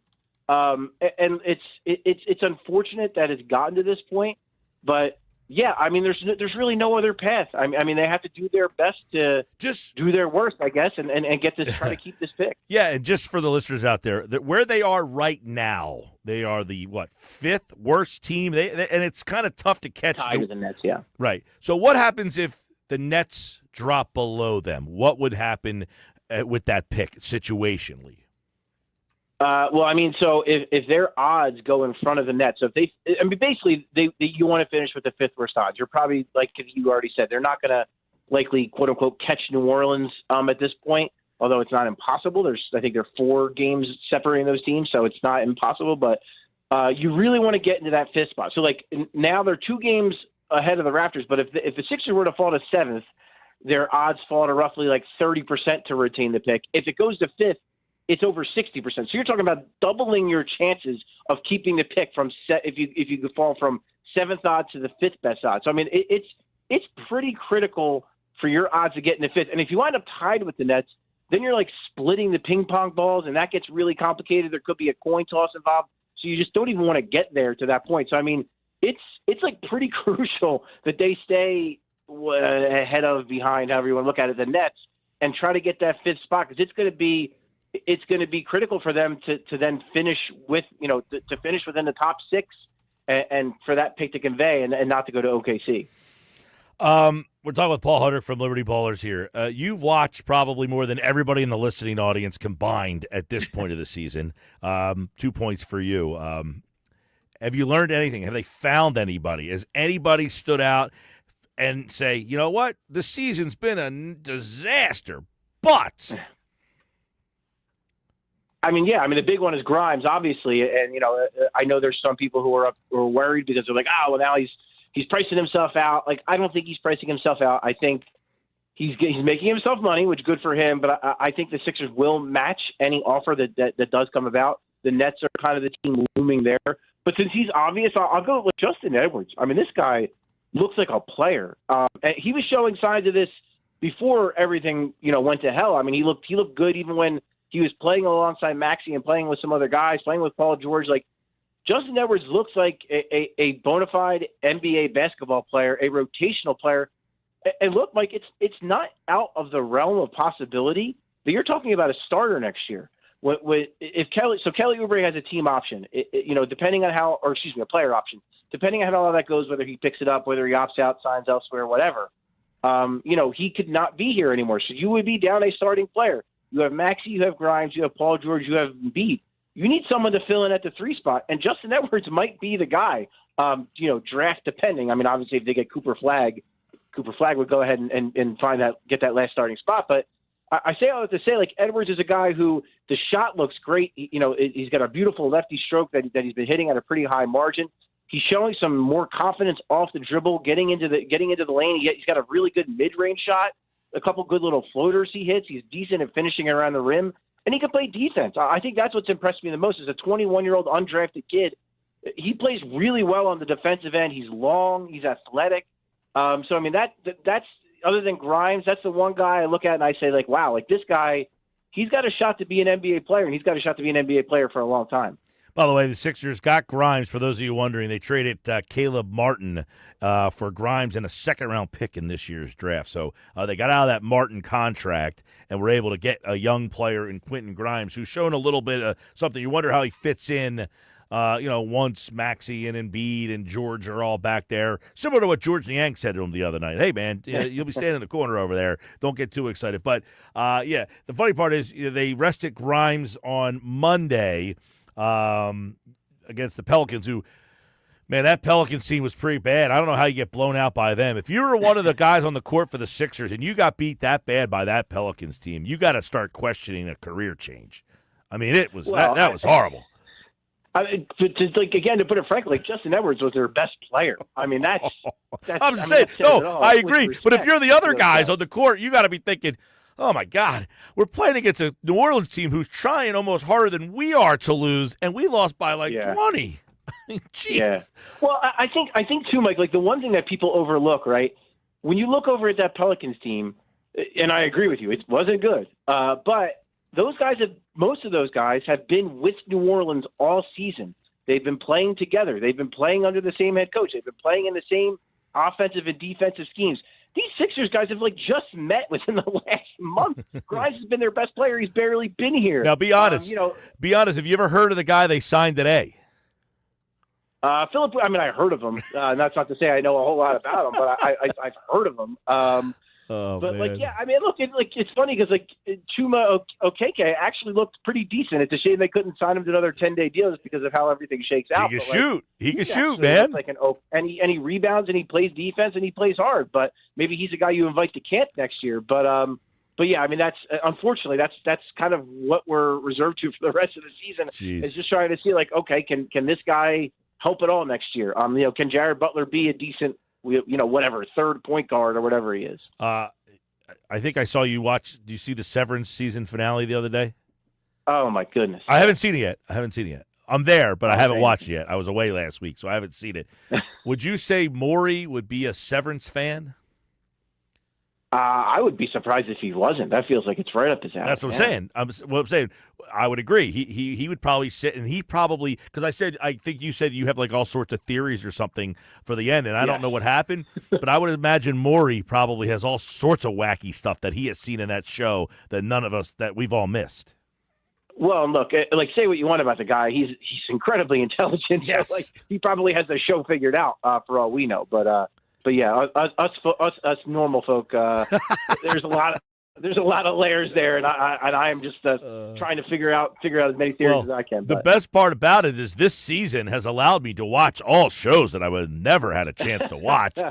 Severance being one of them. I'll probably watch the finale tomorrow night. I'm going to reserve for tomorrow night. All right, Paul Hudrick, everybody from Liberty Ballers, kind enough to join us as always here on the Sports Bash. Thanks, Paul. You got it, Mike. Anytime, man. All right, there's Paul. And, of course, the Sixers tonight. They need to lose this game as they take on the Wizards. It's going to be a tough ask to lose this game. But if anybody can do it, it's this year's Sixers team. We got more Sports Bash coming up.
All right, updating the poll question at Mike Gill Show. Who's the Phillies leadoff guy for you this year? The numbers are changing a little bit. Other is at 2.9%. Trey Turner, Kyle Schwarber splitting time, 14%. Kyle Schwarber, 23%. Trey Turner, 60%. Josh, it sounds like the people are speaking. They want Trey Turner in the leadoff spot. You can vote at Mike Gill Show. You have 1 hour left to get your voice heard. I advocate for the Trey Turner. To me, that's the move you make in an offseason when you didn't do a lot of changes. You got to change something. When we come back, it's football at 4. Geoff Mosher's here. I got 5 draft questions and ideas for him coming up next on the Sports Bash live on 97.3 ESPN.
And Football at 4 is powered by the Inside the Birds podcast. It's brought to you by Bet365. Whatever the sport, whatever the moment, it's never ordinary at Bet365. Geoff Mosher from the Inside the Birds podcast is going to join us in about 10 minutes, a little later edition of Football at 4 today. I do want to get into some football stuff before Mosher gets here. All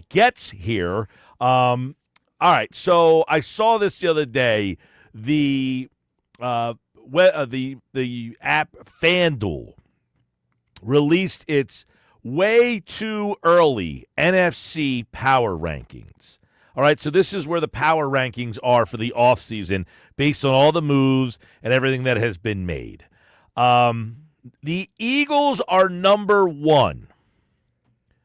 Who do you think is number 2?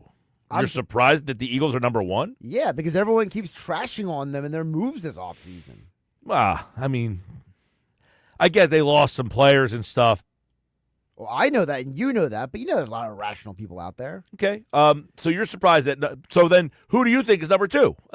If you're surprised, who do you think they made number 2? Washington, number 2. That is correct.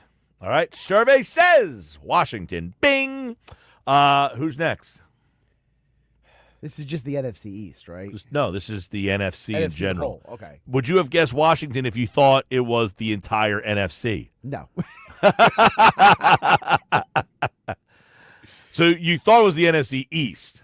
I accidentally got it right. And you got it right because you thought it was the NFC East. Yeah. Okay. It's like the person who goes on Family Feud and gets the correct answer, but they thought it was a different question. Right. So Washington, they have number 2. In the whole NFC. In the NFC. So then my number 3 would be Detroit. Detroit is correct. Okay. All right. So you have the Eagles, Washington, the Commanders at 2, Detroit at 3, then number 4. This is where it gets a little tough because now I'm having to decipher how people perceive moves. But I am going to go. I'm going to go with the Rams. Rams are number 4. Okay. You're doing well at this game. This is where it gets a little wonky, I think.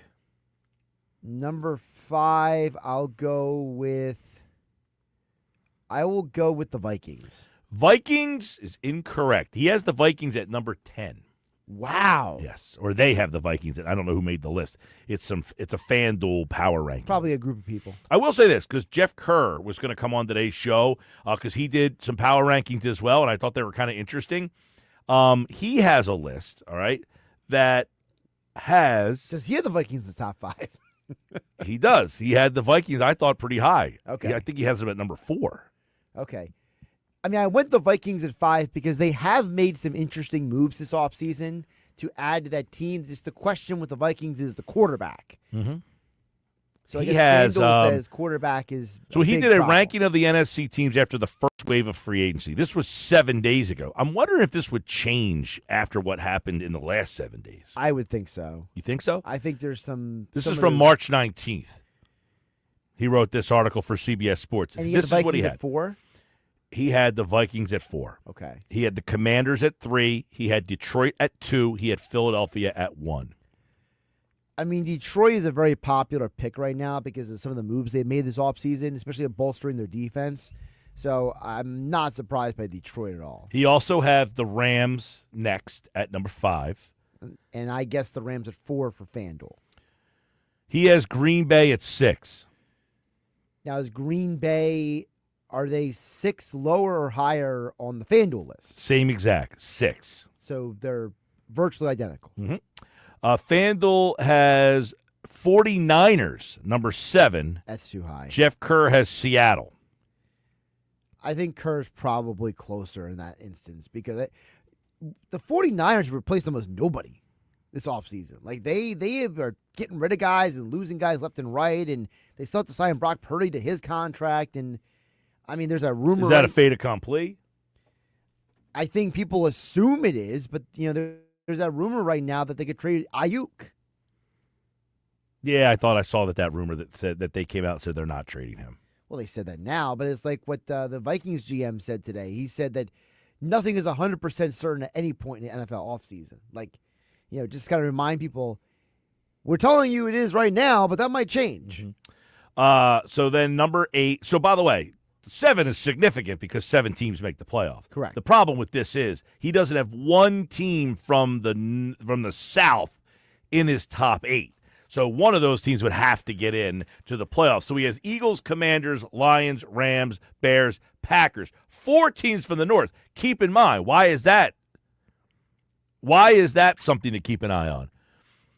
The Lions, Bears, Packers, and then the Vikings, they're all the crossover division that the NFC East plays this year. So you could have a say in what happens to the entire division. Well, you have 4 teams from the NFC East, from the NFC North, 3 of which he has in the top 5, which means your schedule's way more difficult this year if you're Philadelphia and you're Washington. My big thing with Washington is, okay, last year I was pretty good. I had a good season last year. I kind of surprised people with the season that I had. Right. Now I'm playing 4 really good teams. Washington last year won 12 games. That's a lot. I think that surprised a lot of people. Are they going to be able to do that against the North this year? And then they play the AFC West, which has Kansas City, the Chargers, Denver, 3 playoff teams, and then the Raiders. I think Washington has done a good job of upgrading their roster so far this offseason. Aside from just Deebo Samuel, I think that they have done some retooling on the defensive line, and I think that they're a team that has looked at their team honestly and said, hey, we had a really good year, but we're not good enough. Washington added Laramie Tunsil, awesome player. Deebo Samuel, okay, we'll see what he has left in the tank. Javon Kinlaw, a different player from Jonathan Allen, who they lost. Will Harris, the safety, and Eddie Goldman. So they lost Jonathan Allen, Jeremy Chin, Dante Fowler, and then De'Ami Brown, who they replaced with Deebo Samuel. Right. So, yeah, I guess adding Tunsil, though, that's the big move that I think people kind of forget about, is that they went out and got a legit left tackle. They did. By the way, the FanDuel has the Bears at number 5. The Bears at 5? The Bears at 5. That's way too high. Well, are the Bears going to be the team that everybody's high on this year? They had a really interesting offseason. They added Jonah Jackson. He's a starter. Grady Jarrett, he's probably a starter. Joe they rebuilt Thuney, their entire offensive line. A starter.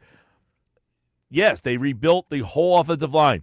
If they have an offensive line for Caleb Williams, are they a good team? That's the big question. Were they good enough with the running back, obviously DeAndre Swift, with the receivers that they have, and the defense that they have? Do they believe in the quarterback that much, and they got a new head coach, by the way, Ben Johnson, that if they just simply added 2 starting offensive linemen and then whatever they get in the draft, that they are that good? I think that the retooling of the offensive line was very important for a variety of reasons. You don't want to get your quarterback, basically his entire career getting sacked, like Chris Canyon was talking about this morning on Unsportsmanlike here on 97.3 ESPN. But, man, I still need to see Caleb Williams do it. Now, he's got Tampa at number 10, Jeff Kerr.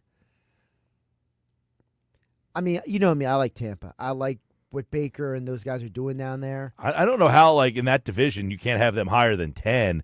FanDuel has them at 8. They added Reddick. That's all they've really done so far, but they really haven't lost anything. They haven't lost anything. They haven't lost anything. This is a team that went to the playoffs last year. The only guy they lost was the one corner. That's it. What's his name? Degnabbit. I gotta look up his name now. That I don't know. I know they lost, a linebacker. I don't know anything else other than that. I don't see a corner on the list here. They have Arizona at 11, Dallas at 12, Atlanta at 13, Carolina 14, the Saints at 15, and the Giants coming in last at number 16. And I don't know if adding Russell Wilson changes anything about that. They lost Carlton Davis. When you really think about it. All right, so remember, this thing was written a week ago, so maybe they lost Carlton Davis in the last week, or he just forgot to add him in there. I don't know. But I think Tampa should be higher than 10. Is Chicago better than San Francisco? Is Chicago better than Seattle? Not sure. I mean, the San Francisco one's debatable because San Francisco is basically bleeding out their roster at this point. It's insane. Seattle's going to be fascinating because, Mike, do you believe that what you saw from Sam Darnold last year, he could duplicate that away from Kevin O'Connell.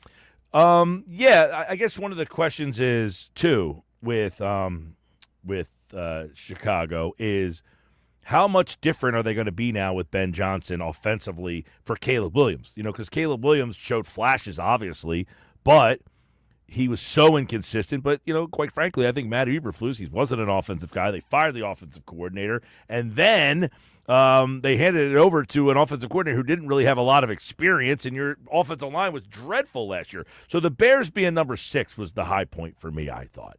All right, Geoff Mosher from the Inside the Birds podcast is here for Football at 4 as he joins us now, taking a look at we were kind of looking at some of the post-free agent power rankings that are out there right now. So how everybody has kind of done now as we get into officially draft season, Geoff Mosher. The Eagles have been number 1 in most people's poll in the power rankings.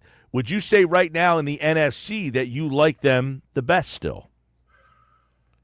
Well, that's interesting because I liked last year the Detroit Lions coming out of the NFC, and obviously all the crazy injuries that they had. I mean, there were more than you can imagine, even more than the 2017 Eagles. Made them a different team by the end. I imagine they'll get a lot of those players back, especially Aiden Hutchinson. But they did lose both of their coordinators, offensive and defensive coordinator. Eagles had a lot of losses on defense. You look for that team that was just really close and brought a lot of guys back. That would, I guess, be like a Washington or a Baltimore. But I probably would still put the Eagles ahead of those teams. So, yeah, the Eagles seem right to me. I think the Eagles and Lions are going to go into 2025 as probably the best overall 53s. Okay, so where would you then put Washington in the grand scheme of things? Yeah, that's a tough one. We wound up doing a podcast looking at all of the, a series on Inside the Birds, me and Adam, on all the Eagles' division foes and what moves they made and where they're at right now. And clearly the Commanders have been the most aggressive. They're kind of like what the Eagles usually do when the Eagles feel they're close. They get aggressive. They trade for Debo, they trade for Laramie Tunsil. And even if those guys aren't at the peak of their careers, they're still better than the guys that they're replacing. So that theoretically makes that team a lot better. And Jaden Daniels in year 2. So I think Washington's pretty good. They're probably a top 5 team going into the end of the season. What I think people forget, too, is they got Laramie Tunsil. That's a big change for them to have an offensive lineman of that level because, their offensive line was just okay. That helps protect that quarterback. I don't know about, a lot of people – I know this happened a while ago, but when I saw we were looking at some of – and this was kind of what brought up the conversation, these way too early power rankings, Washington number 2 – and some people, when Debo Samuel signed with them, were kind of like, he's hurt, he's kind of washed. I think adding him adds a great dimension opposite McLaurin. McLaurin has never had anybody of substance across from him. So maybe Debo isn't the same player, but, man, you still have to account for him on the field, and I think that certainly changes the dynamics of their offense. Yeah, you just nailed a big topic that Adam and I were talking about when we previewed the Commanders, is that this is a team that really is about one offensive playmaker away from being really, really good. McLaurin's a really good playmaker. He's getting a little on the longer side of the age group for his position, but he's still really good. You saw that last year. He can run.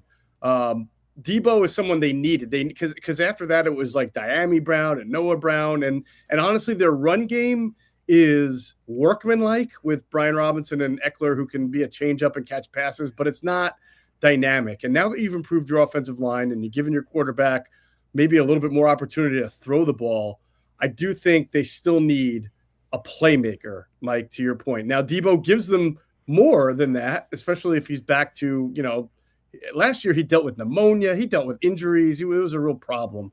I think he'll be a good fit in Cliff Kingsbury's offense. But if you told me the Commanders drafted, say, Ashton Genty or the other really good running back, or even an explosive wide receiver, I would say that's going to make this offense a little bit more complete. Because right now I think they're a little bit missing in that dynamic playmaking ability, but certainly adding Debo helped that. Geoff Mosher. I forgot about the Rams, by the way. That's another team that was obviously very close. They gave the Eagles the bet. The Rams and Packers are two teams that, maybe one or two moves away from saying, hey, we can go toe to toe. Well, right. I was going to say, do you think the Bears? I mean, they have them at number 5, and I mean, are the Bears the team that everyone's going to be too hyped on, or is it fair to enter them into the mix as a team to keep an eye on? Man, I think it's not. First of all, they're still in a tough division with the Vikings and with the Lions, of course. By the way, that is the crossover division in the NFC for the NFC East this year. Yeah, Green Bay. I have to sort of see it first with with Ben Johnson as an actual head coach and not just a play caller. See how that works out. See what he does with Caleb Williams. They have certainly put themselves in position to be a much better team. But to go from where they were at, was it 5 wins or 6 wins to being the 5th best team in the conference ahead of the Packers, I don't see that. I would even put my money on the 49ers, even with all their losses, to just because of their coaching staff and their infrastructure to be better. The Buccaneers have been a good playoff team for the last few years. I can't put the Bears up there. The Falcons are another team that feels like if Michael Penix plays well and they add some pass rushers, they're not a bad team. And I feel like the Cardinals were in a lot of games last year, and they have keep adding as well. I mean, they keep getting better and better. Yeah, that's another team that I think is an explosive offensive player away, because Marvin Harrison was a nice player for them. I think people expected a little bit more. The quarterback's erratic. The tight end is very good, McBride. But, the running back, James Conner, has done an excellent job there. But you don't think of the Cardinals and thinking of them as having some real explosive playmakers or some pass rushers. Now, they did sign Josh Sweat, right? And they traded for Baron Browning. So maybe they are a little bit fiercer in the pass rush department, but that's not a team that I'll trust over, say, even the Cowboys or the 49ers, making comeback, or the Rams, until I see it. I wanted to get to the Cowboys. You guys talked about them on Inside the Birds podcast in your little off-season stuff here. You label them as retooling. This is a team for me that I find interesting. They had so many injuries. I think people just figure Dak's not any good and the team stinks. And I mean, if that was a healthy team last year, that's a different situation. You go through a season with Cooper Rush as your quarterback. They lost so many pieces on defense. They kind of stabilized their season, though, at one point. I mean, for all the injuries, they finished 7-10, and you would say, well, that's not very good. But if Cooper Rush is your quarterback, how many games do you expect to win? So is Dallas a sneaky team in your mind going into the draft? Even and they're getting banged on again because they haven't done anything in free agency. Yeah, I mean, they could be if they draft well, if some of their second-year players really develop. They do remind me a little bit of the 2022 Rams. When the Rams won the Super Bowl, the next year they had a bunch of injuries. They struggled, and they went into 2023, and nobody said anything about the Rams. And in fact, I remember when people were doing their quarterback lists, like Matthew Stafford was nowhere to be found in anybody's top 5 or top 10. And he needed to have the last 2 years to remind everybody that he's still a really, really good quarterback. And they were, very close, obviously, in knocking off the Eagles. They just couldn't get it done. They turned the ball over there. But that's a team that, to me, can the Cowboys be like that, where they get healthy, where Dak gets back, the offensive line? That's a big question to me, is the offensive line and the running game. When they were great, well, I shouldn't say great, when they were winning double-digit games year after year, that's because Dak was healthy and the offensive line was very good. It was Zach Martin. It was the center was good. The left tackle, Biadasz was at center. Left tackle was Tyron Smith, and he would still play well. And they've done a decent job. Obviously Tyler Smith has worked out, but they need Tyler Guyton to really work out for them and be a left tackle, and they need to add a little bit more on the O-line. Terrence Steele has not helped them out at right tackle over the last year. So, but if they can do that and then get a running back in there, if they get Gentry or they get a dynamic playmaker, then I can see them being sneaky, but they do have too many questions on both offense and defense. It feels like they'll fill some holes and they'll be good, but I don't know if they'll be good enough. Now, you guys did the podcast on the Giants talking about Aaron Rodgers. They didn't get Rodgers, but they went down that road and got Russell Wilson. This is a team, the New York Football Giants, that won 3 games. I posted this on X earlier. I said, I can't imagine sitting in a room and saying, we won 3 games last year. I got a great idea. Let's go get Russell Wilson. Let's spend $21 million of the owner's money on Russell Wilson. I don't know how they have that conversation. Does this change the Giants' outlook from your podcast that you recorded a couple days ago? Yes. I mean, the Giants have a plan, Mike. It's just that nobody understands it or thinks that it makes sense. Let's just say that. I mean, they Are you obviously saying you do see the plan? No, I just have to think that they have a plan. I just don't understand it. But you could convince me that they don't. I mean, I thought the signing of Jameis Winston made sense if you were just resigned to then drafting a quarterback and having Jameis be your bridge and maybe start a couple of games until your young quarterback's ready, or if he has to start the whole year. Yeah, you're going to get games where he throws you 300 yards and 3 touchdowns and you'll win, and you'll have games where he throws you 4 picks. But I don't understand why you would then go ahead and sign Russell Wilson and Jameis Winston. Does that mean you now have no plans to draft a quarterback? So if you tell me that that's true, I would say, all right, there's at least some. I think they're picking third, right? Giants are, yes. Yeah. So if you assume the first 2 picks are quarterbacks, or at least one of the first 2 picks is Cam Smith, then that knocks either Abdul Carter and Travis Hunter onto them, and Giants can say, at least we're getting arguably the best player in the draft in either one, Hunter or Carter. But you still don't have a quarterback. And if that's the case, you just should have. Why wouldn't you have been all right just with Jameis Winston and maybe trying to trade for somebody younger? I just don't understand the whole let's have 2 veteran quarterbacks who at this point in their career don't give you much. That makes no sense to me. Yeah. Cam Ward, by the way. Cam Smith is my starting third baseman on my fantasy baseball team. Did I say Cam Smith? My bad. Yeah, Cam Ward. I also have Cam Smith on my baseball team, fantasy team. Luckily, he made the roster. I was a little worried. Well, I only picked him up after I realized he was going to make the roster. That was good. He was a free agent, and I snagged him up. All right, Geoff Mosher, football at 4. And, of course, we are 29 days away from the NFL draft, which you can listen to right here on 97.3 ESPN. All right, Mosher, thanks, buddy. You got it. Take care, bud. All right, Football at 4, powered by the Inside the Birds podcast, and it's brought to you by Bet365. Whatever the sport, whatever the moment, it's never ordinary at Bet365. I'm Mike Gill. This is the Sports Bash. Coming up, it's another edition of Nick's Nuggets here. Nick Earnshaw's in the house. We'll talk about a bunch of different things today, as obviously the start of the baseball season is tomorrow. We're going to be live at Maynard's in Margate. And we invite everybody to come out for the opening day watch party. Stop out, wear your Phillies gear. Maynard's in Margate, first pitch, 4:05. Zach Wheeler's on the mound. Let's celebrate opening day at Maynard's in Margate. We'll be there all day for the Sports Bash. You are invited as well. And, of course, we're giving away a pair of tickets to Phillies home opener on Monday. That includes a parking pass and the Metallica tickets. Yes, we got a pair of Metallica tickets for their shows at Lincoln Financial Field. That will be on May 23rd and May 25th. 2 grand prize winners tomorrow, plus the game, Maynard's awesome drinks and food, and one of the best atmospheres for the baseball game. We were there last year. Plenty of space, plenty of room to pack the place. Hopefully it's a nice day tomorrow. More Sports Bash coming up. Nick's Nuggets on the way. Don't go anywhere. It's the Sports Bash on 97.3 ESPN.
All right, 4:31 this hour of the show brought to you by Broadlee's Plumbing, Heating, and Air Conditioning, your trusted source for heating, cooling, air conditioning, plumbing for generations. Call 609-390-3907. Visit them online at broadlees.net. Time for Nick's Nuggets. He's brought to you by The Hub, gear that works as hard as you do. See, $1 tickets tonight, Nuggets, for the Sixers game. $1 tickets for the Sixers tonight. That sounds like a Nicky Nosebleeds night if I've ever heard one. How about that?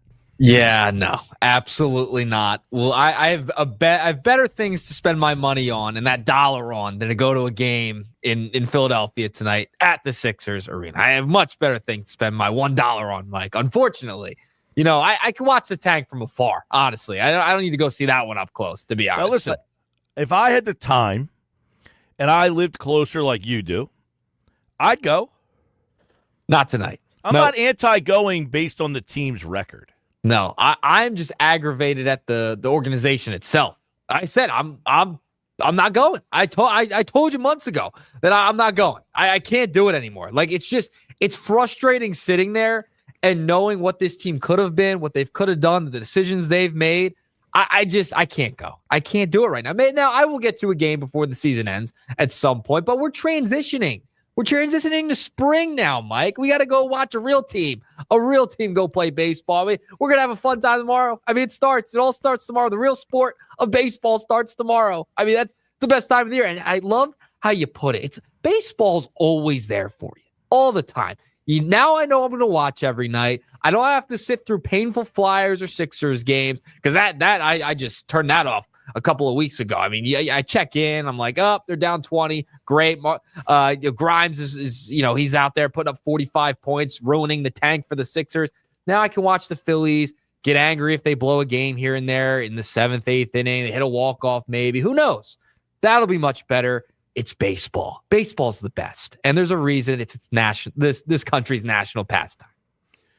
Yeah, I agree. As I said, listen, baseball's always there for you every day. He's your friend. You always say, hey, buddy, you want to hang out tonight? Yeah, sure, I'm here for you. Very, very few times does baseball say, no, can't hang out today. Maybe once every, 3 weeks, he says, my parents won't let me come hang out tonight. But for the most part, you ask baseball to hang out, they're always there for you. I will say, you mentioned America's pastime. There's a stat that is pretty concerning about the state of baseball. The American player is getting lapped now by the international players. Well, that's across basketball. That's across baseball. You're seeing the international game really bring its step. They're stepping up their games, honestly. It's in baseball. It's in basketball, whether it's in Europe for basketball. You have Japan. You have a lot of the southern countries in the Dominican Republic. Like a lot of these countries, they're very big into baseball, and with Shohei Ohtani really kind of leading the charge. Look, they just opened their season over there in Japan. So that this is like happening, and a lot of the international players are here. So I want to bring this into nugget number one, and I don't know how your excitement level can't be 12 at this point for baseball season to be here. I understand you're coming off of an Eagles Super Bowl victory in this area, okay? We have a little bit of a hangover. We're a little frustrated with the Phillies. But listen, the Phillies are still a really good team. This is a great roster with a great pitching staff. They got a shot, and you should be very excited about this team heading into the year. I know we've talked a lot about the lineup, etc., but baseball's here. Baseball's your friend. You should be over the moon excited because remember how bad, and I want to put this out there, Mike, okay? Because remember how bad the Phillies were in the 2010s? It was bad, brutal, okay? You're going into a season, another one, coming off 3 straight playoff appearances. You got another shot to win a division, go far into the postseason, get a wild card, whatever it may be. You have a team that's exciting. So everyone should be a 10 or above. Break the scale, Mike. Yeah, I can understand if people are saying, listen, this team hasn't done enough to make me change my opinion of them. They lost last year. They lost the year before. They lost the year before that with essentially the same team. I can't fault people for saying, everybody else is changing around us except for us. We're staying status quo. So, yeah, I can understand. They're not irrational for that take. They're not irrational for that take at all. Yeah, but it doesn't mean you shouldn't be excited for the season. No, I think a 7 is excited. 12 is just is it's over the moon. It's over the moon. But 7 is I'm excited, but I understand that we're probably not the best team. I get it. I get that people are frustrated with how things ended last year. Didn't make a ton of moves in the offseason. I get it. For that. I get it. Yeah, but they went to the World Series in 22. That was an unexpected run. Nobody expected that. There was a lot of juice with that. And then the following year and then last year, a lot of juice heading into the season. Not as much juice as the past 2 seasons heading into the year. I get it. But remember, we could have a team where it's Maikel Franco. I mean, who else? A bunch of guys that are just guys on the field where you're going to win like 60, 70 games and have no shot at the postseason. Remember, that was a long time. It's a long time to get to this point. We gotta take a step back. I know we're in the midst of it. We want this team to go to a World Series. I understand fans want that, but if you look in hindsight, we're very lucky. Enjoy the ride. Enjoy. I said the earlier, ride. I think if you're under 7, that's too low. 7 or above, I can get on board with. Yeah, I agree. So I'm at a 12. I might be the highest of the day. Well, What was McGarry? He was a 10, wasn't he? 10. He said a 10. Okay. All right. Well, I'm above McGarry. I'm at 12. I can't wait for baseball. Baseball's the best time of the year. Best time of the year because it's your best buddy. I now have something to watch. I don't have to watch Seinfeld reruns. I don't have to watch the Sixers. I don't have to watch the Flyers just be miserable. I'm going to watch the Phillies. See, I think there's a part of me, like I love watching the NBA playoffs and being into this time of the year, and the fact that has been taken from me. Yep. Is unfortunate. Like, we'd be getting ready for a Sixers playoff run here. Usually, I mean, a second round exit. We'd be gearing up, getting our hopes up, and then being brought back down. That's the thing. I think right now there's 10 games left in the Sixers season, so you would be coming down to the final 2-3 weeks of the season here, and then you have that little Sixer playoff push that takes you and then hands you back over to the Phillies. The Phillies now have a lot on their plate because there's nobody else to pay attention to. There's nobody else to pay attention to except for them. And we are going to dissect it every single day. And we're gonna be locked in, laser focused on what the Phillies are doing, what they're doing wrong, what's Rob Thompson, what decision did he get wrong? I mean, what happened did he make the right decision in the bullpen? We'll be talking about that every day, and I can't wait. Which is exactly what this team doesn't need. They could use the distractions of people paying attention to other things other than them. Because you know what happened last year? This team got off to a great start. They were hot. They were the best team in baseball. And when you finally checked in on them, you're like, wow, look at this team. They're the best team in baseball. Now you're paying attention to them from the first pitch tomorrow because the Flyers are so bad and the Sixers are even worse. Yeah, it's brutal. It's absolutely brutal. So they're going to be under a microscope to start the season. Maybe they need to get off to a little bit of a rough start again, right? And then they'll get a fire underneath of them at some point in June. June Schwarber comes around. We put him back in the leadoff spot where he rightfully belonged. I know your pull. Everyone wants to go with Turner now. We got to change something because we did nothing in the offseason. But I digress. We'll move along because we did invoke the Sixers. So I want to talk about kind of the Sixers. And there was something brought up today. I don't know if you saw the LeBron versation today on McAfee at all. I caught some of it. I caught some clips here and there. Tuned in for a little bit. Didn't catch the whole thing in its entirety. Can't wait to really go dissect it later. But there was a couple aspects of this that stood out to me. And LeBron was just calling everybody weird. And I understand this part of it. We're going to play the sound in a second. He called Brian Windhorst weird. He was essentially calling media members weird. He got into the Stephen A stuff, but he also invoked something that happened with Joel Embiid and Marcus Hayes. Here is that audio from the Pat McAfee show.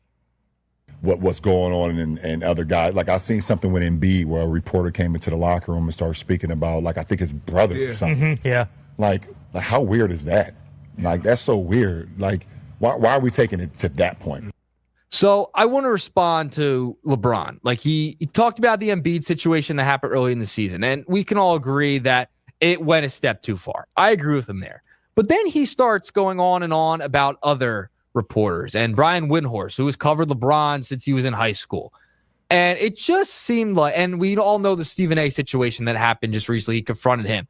It just seems like if you go against LeBron James at Clutch Sports, that it's not okay.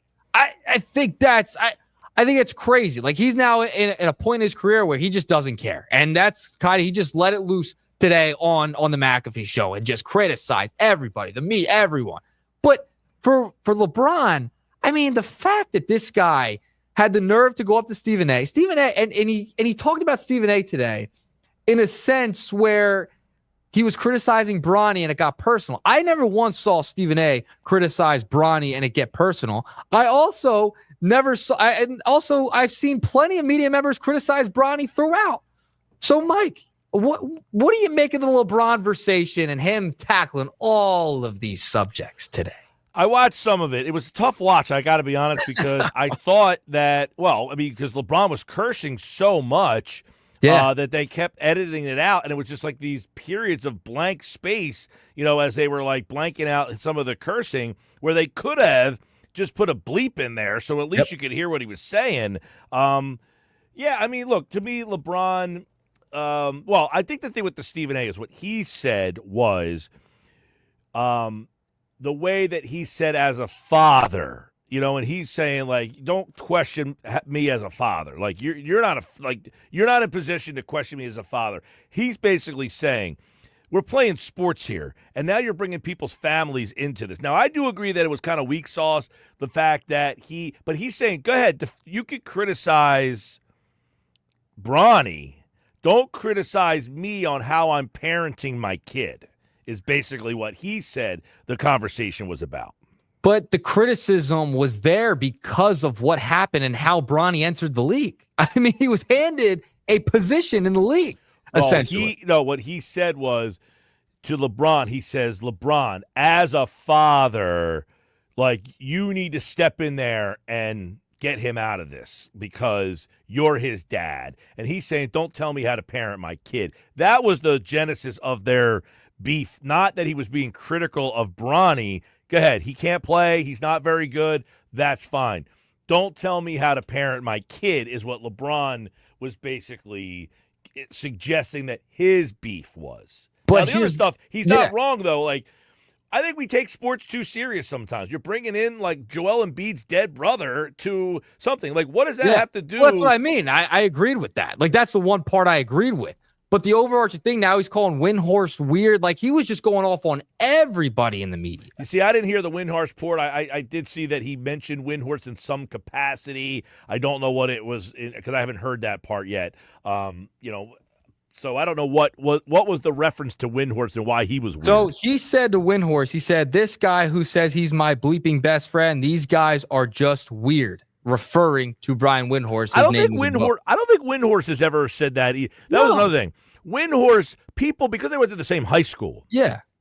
People just, like, he's never said I'm best friend. In fact, today, they were talking about how McAfee ended up landing this interview. And Mad Dog said he wouldn't do my show. He probably wouldn't. And he said, oh, Windy, he might do yours. And Windhorst, like, he wouldn't do a podcast with me. He's not sitting down with me and doing it. So Windhorst, I think, acknowledges just because we went to the same high school, we're not like boys or anything. Yeah, and the fact, he covered him, like, just because he covered him, it doesn't mean, like, they're best friends. You know what I mean? Like, so I just thought the whole thing was weird. And then you even mentioned, I mean, he cursed the whole time. So if you're watching on television on the ESPN side and not the YouTube side, you don't even really know what they were talking about because he was cursing so much. So that was the problem we had here was we were watching it on television and it was being there were so many moments of it where there was nothing because you couldn't hear what they were saying because, they are allowed to use they do curse a little bit on ESPN, whatever, ESPN2 are they on or are they on regular ESPN? They're regular ESPN. So, yeah, they do curse a little bit.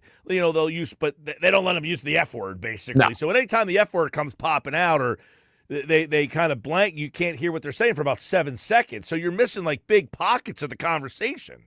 I have to go back and watch it on YouTube. Yeah, I think I'm going to go back and watch the full thing because, I mean, there was a lot that they hit on. They hit on Michael Jordan's relationship and LeBron and Jordan's relationship. They hit on the Stephen A. stuff. I mean, they crossed every bridge there, and LeBron did not hold back.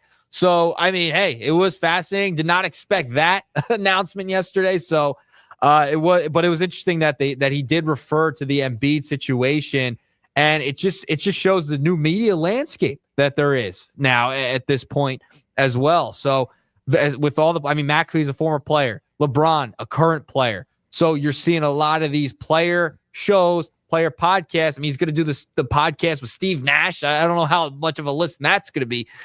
You want to tune into that, but that was also announced today. Yeah, maybe Steve Nash will be the next coach in L.A.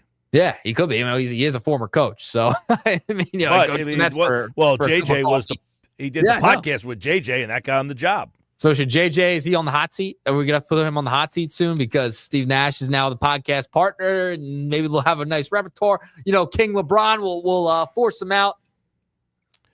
That season for the Lakers has been so roller coastery in terms of, they made the trade, it didn't go well. Then they started playing well. Oh, this team can win a title. Well, they haven't played so well recently. Like, I don't know. I mean, I'm not a big, the coach,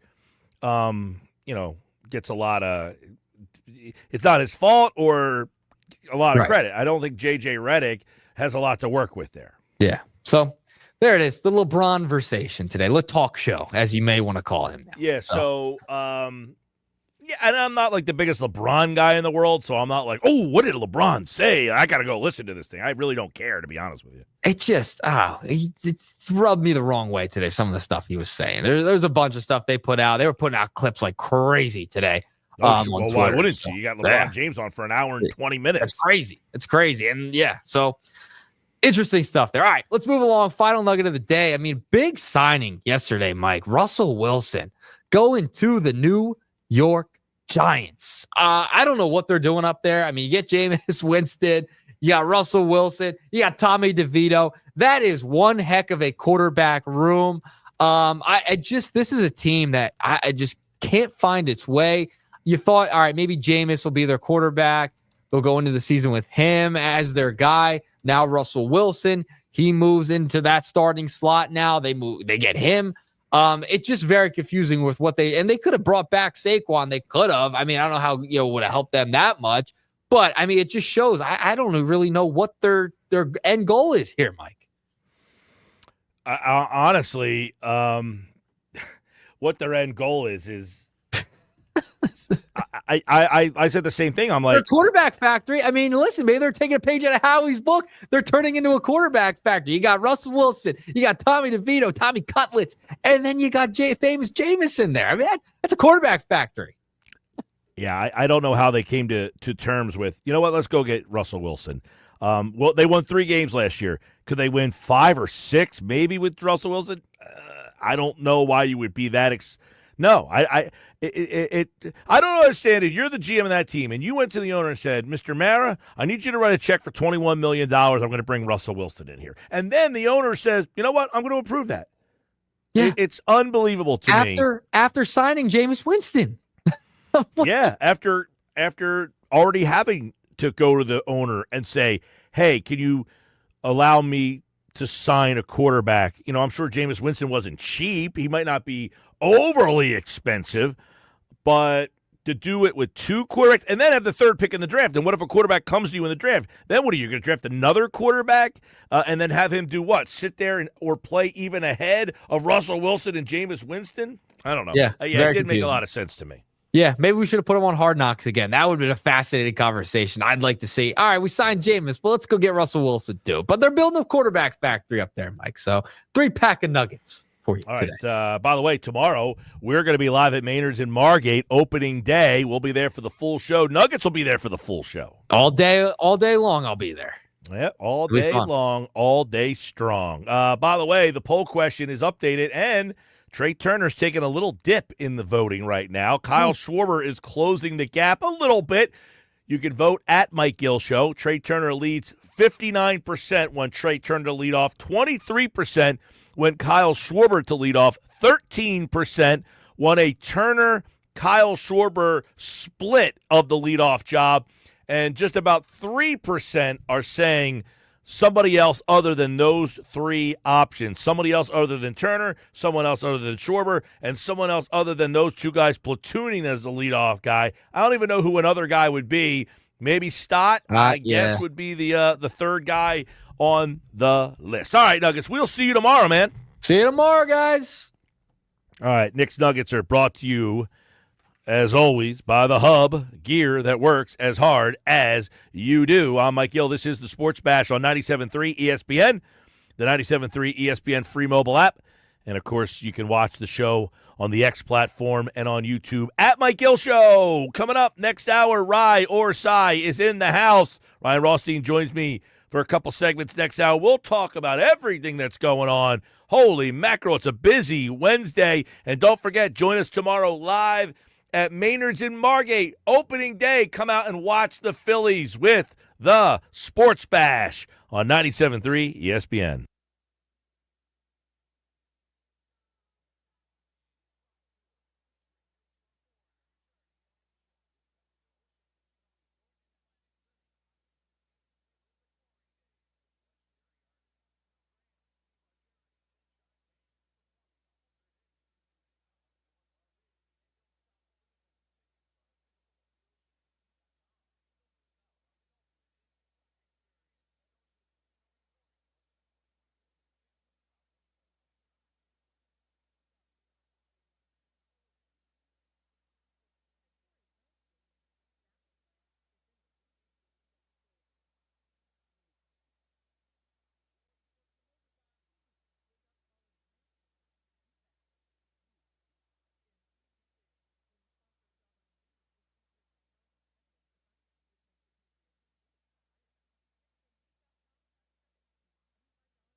5 o'clock drive home here on a Sports Bash Wednesday. What's up, everybody? Mike Gill here. You out there. Hopefully you're enjoying the Wednesday afternoon. I got plenty to do in this final hour.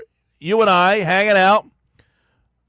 We've got so much of I don't want to say apathy around our winter sports team. Yeah, apathy is the word. I want to say almost hatreds about the Flyers and Sixers right now.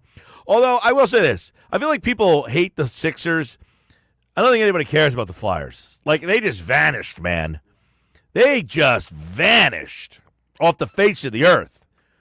Oh, they got like 9 games left. They were like a fun, kind of young, up-and-coming team. My question, I guess, with the Flyer people out there, does anybody feel good about the direction of this team still, or are we starting to question that a little bit? You know, as we get ready for a Phillies season, where we're like, I don't even know what to think about the Phillies season. What are we thinking about the Flyers' direction all of a sudden? I said somebody texted earlier, hey, Mike, you watching any hockey? They didn't say Flyers, they just said hockey. And I gave you my quick 2 thoughts. The goaltending stinks. I mean, to me, Harrison's not the guy. You got to find something better than that.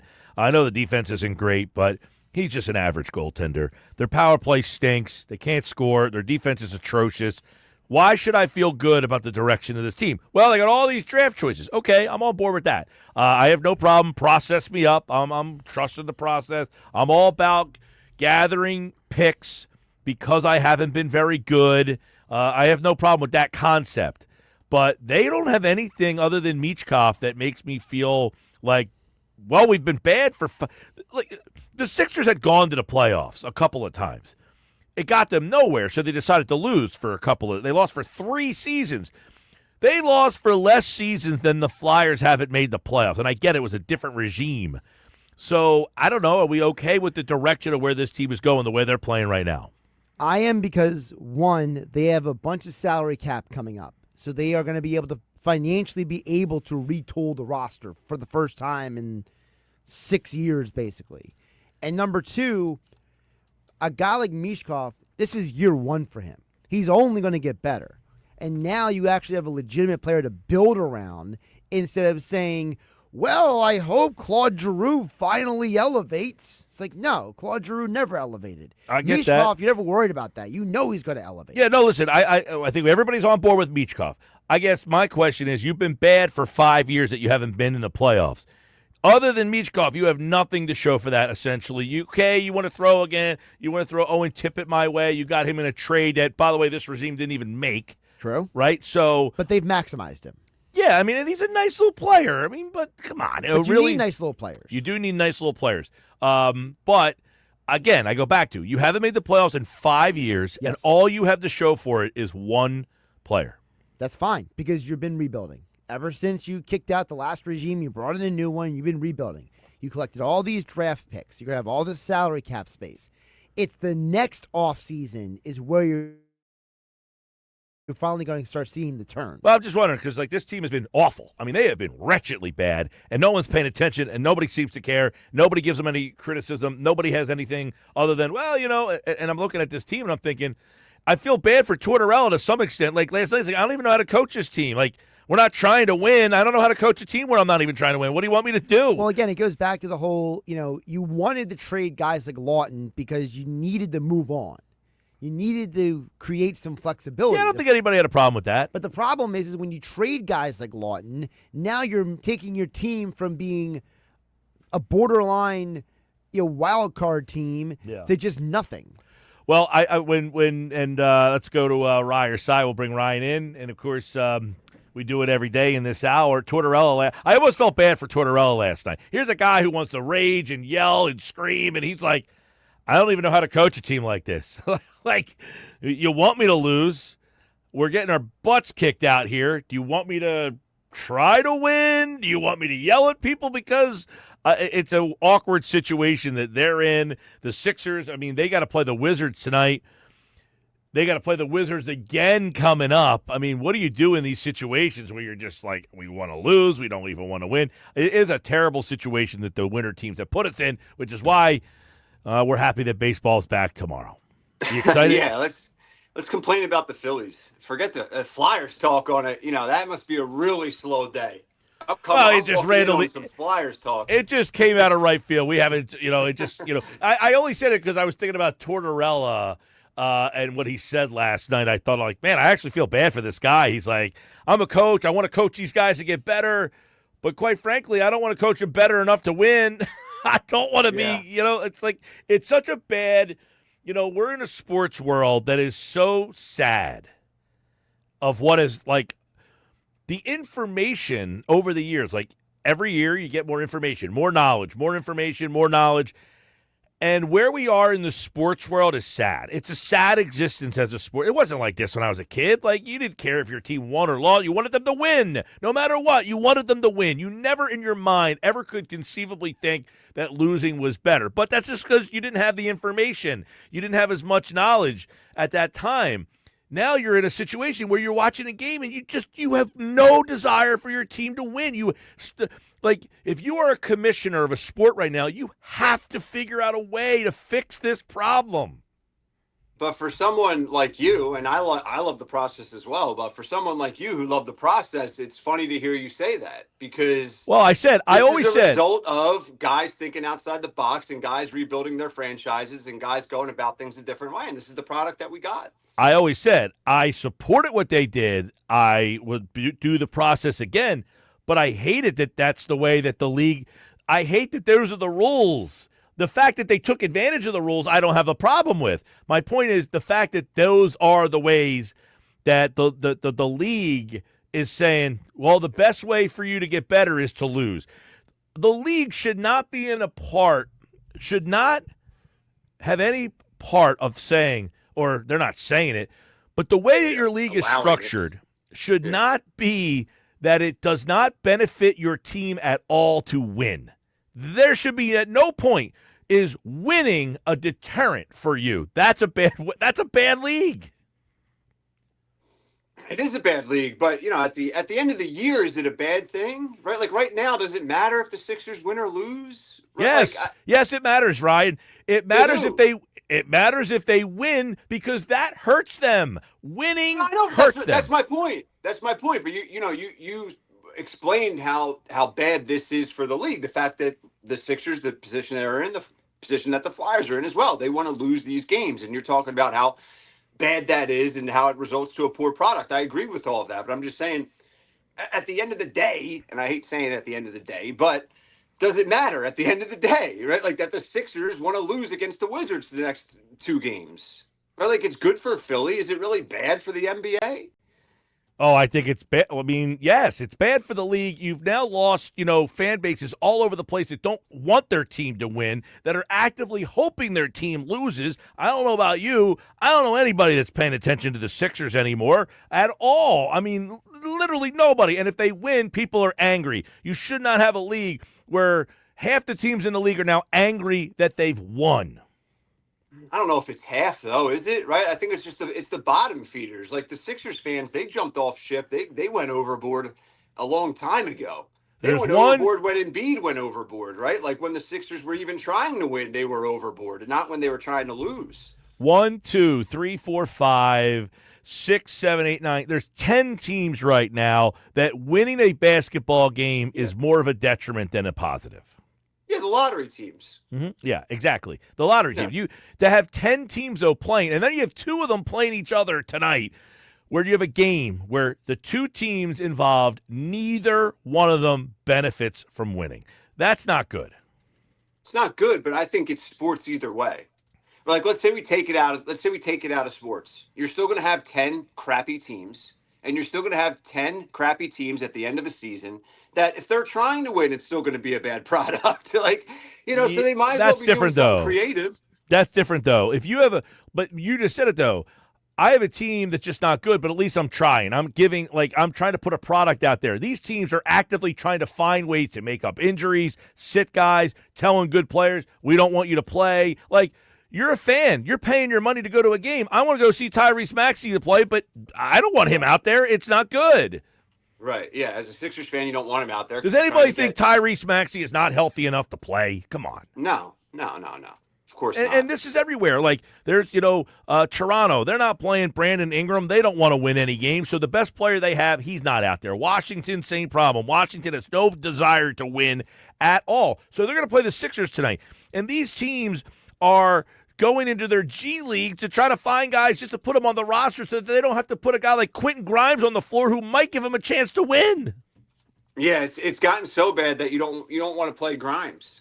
He's become valuable. They rested. They sat him out on Monday for rest. Are you kidding me? Rest for Quentin Grimes? The guy's probably like, I haven't played all year. I'm finally getting the chance, and now I'm getting rested. You can't sit him out tonight, so you're probably going to have to play him tonight. I mean, how sad is this, though, as a sports – like sports is just going off the rails with you don't want your team to win. You don't care about your team. You're not excited because you don't think they can win a championship. Like – that whole element is just it's gone bonkers.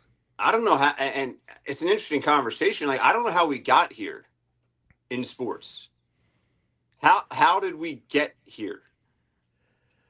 It wasn't like this 10 years ago. It wasn't. Well, remember Hinkie got hired in 2013, so you're going back 12 years now. I don't know. Was it the Sixers? Is this all the Sixers' fault, or is it before that? I can't. My memory does not serve me where I can go further back to pre Hinkie, right? Like because let's go back to Hinkie for a second, not to dive into the process stuff, but everyone was up in arms when Hinkie came out with that idea, and yeah, it was publicized. That was part of the problem, but either way, that was relatively unheard of, certainly rare. Well, right? You're absolutely right, and what happened was the Sixers. We always talk about like the fact that what Hinkie did and the Sixers did was they embraced it and they branded it. They said, we are going to lose. Let's brand this thing and get it. And then there was a large portion of the fan base that said, I'm on board with this. And at that point, when the Sixers fans were so on board with it, I think other teams were like, wait a second. There's fan bases that are going to be okay with throwing a season away. We can do that too. And then it just kind of started to manifest where I think so many teams where the ownerships were afraid to say, we can't just openly throw a season away. Our fans will turn their backs on us. And the Sixers fans did not turn their backs on them. They embraced it. So then it just became, hey, if they can do it, why can't we do it? Yeah, it's I almost want to say do we blame Hinkie for everything to the point of, we always say, at least the defenders, when I say we, like the process supporters and the process defenders, yeah, say, oh, Hinkie's plan, Hinkie went unfinished. Like you never know what type of GM he actually could have become, what this actually could have turned into with the 76ers, because you had multiple people step in and botch the process. Right, but at the end of the day here, is it Hinkie's fault, right? Like, is Hinkie the bad GM? Is Hinkie to blame in all of this, right? Like, he ended up gathering and acquiring all those assets, and yes, they ended up drafting Joel Embiid, so all well and good. You can give him credit, you can give him a standing applause, but it did go unfinished. We don't know if he actually would have been a good GM if he tried to follow through and finish his plan. We don't know what type of GM he ever could have actually been. I mean, that goes unfinished. That's a book unfinished. Like, we can't give him the benefit of the doubt, I don't believe. No doubt. I mean, listen, you're right. I mean, he gets an incomplete for his time here, really. I mean, he's accumulated all the picks. He did all this stuff, yada, yada, yada, and then he never got to really. Now, you could say, hey, he took Jahlil Okafor. That was a bad pick. That was a miss. He took Michael Carter-Williams. He ended up winning Rookie of the Year, and then he traded him. And when he got back in return from Michael Carter-Williams, they didn't really maximize enough. But they had a lot of stuff when he left that they handed off to Brian Colangelo. But that's about where I think things in sports change, was the Sixers' willingness to give up seasons and then the fan base willing to accept it told other ownership groups, we can go down that road too. Now, nobody has branded it or embraced it like the Sixers did. No one called it anything. They just said, hey, we're just not interested in winning this year because we're going to try to lose. But then fan bases went down the road of, Well, why don't we lose? Why are we trying to win these games? We need a better draft pick. And it's gotten so bad that now you have games where nobody wants to win at the end of the season.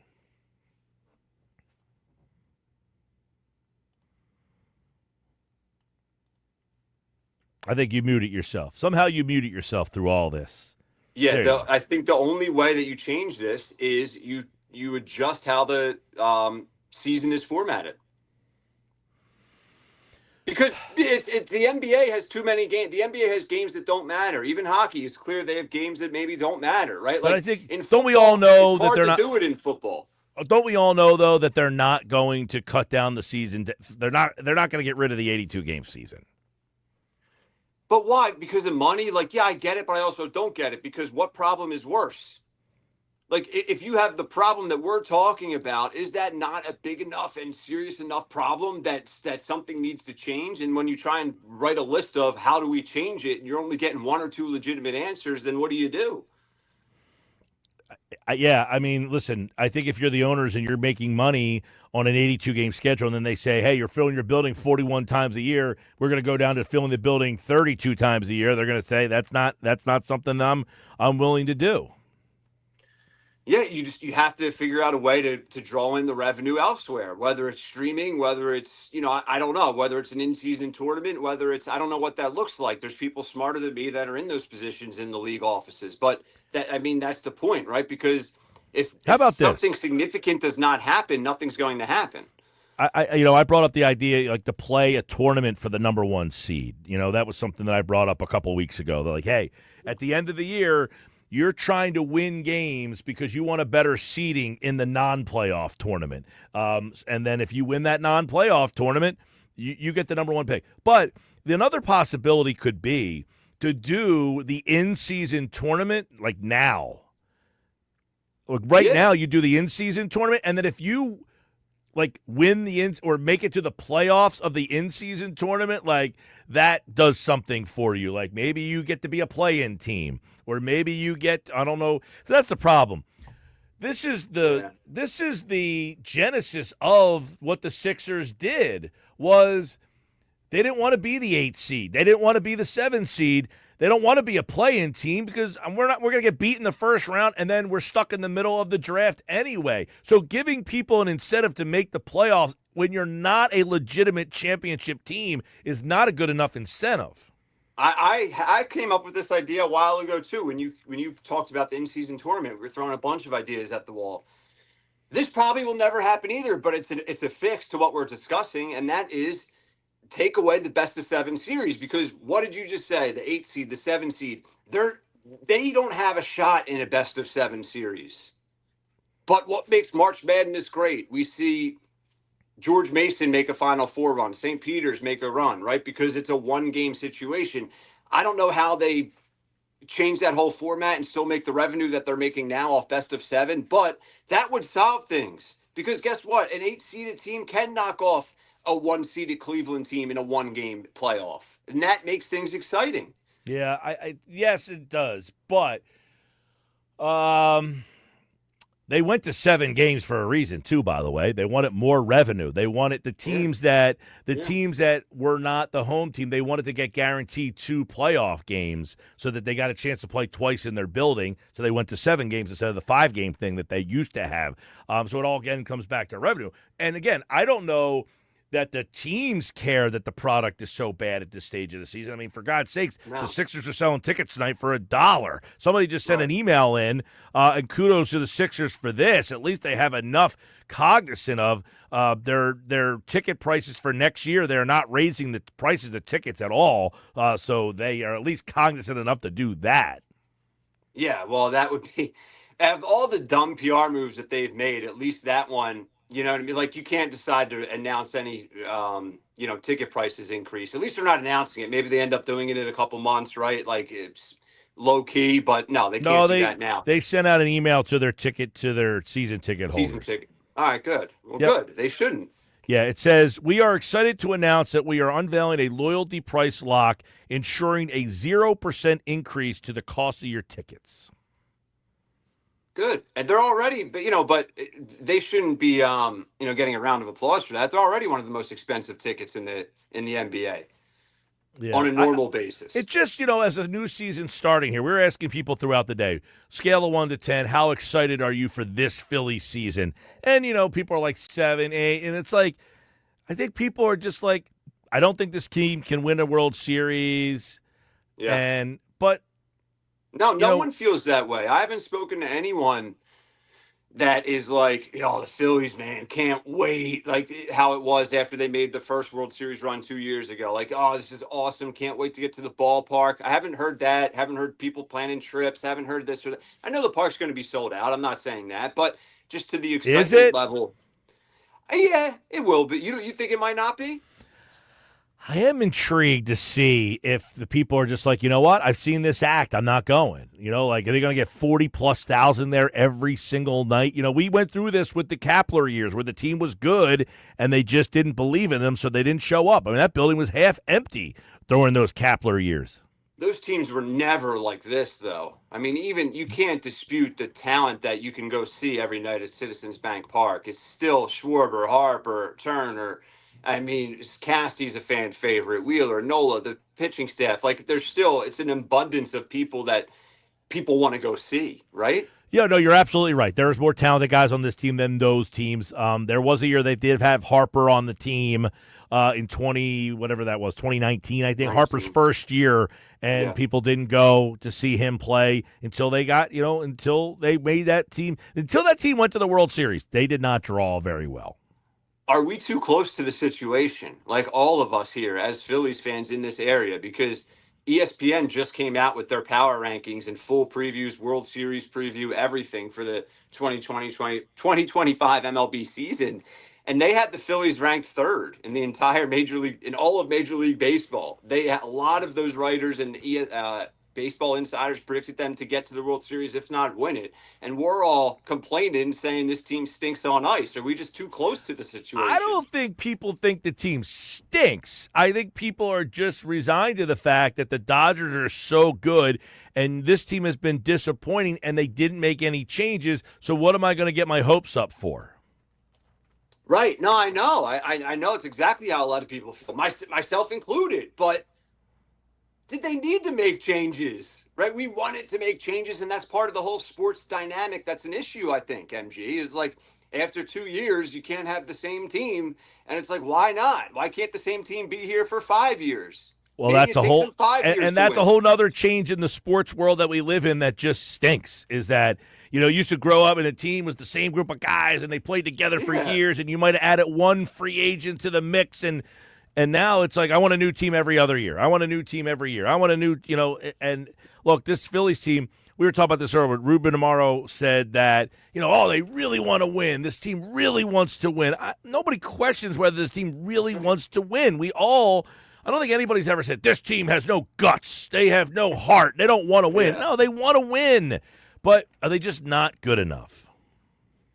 Yeah, and that's based off of the previous 2 years. I guess the answer is no. But then it's almost, like I said, it's almost idiotic to think that way because baseball is arguably the toughest sport.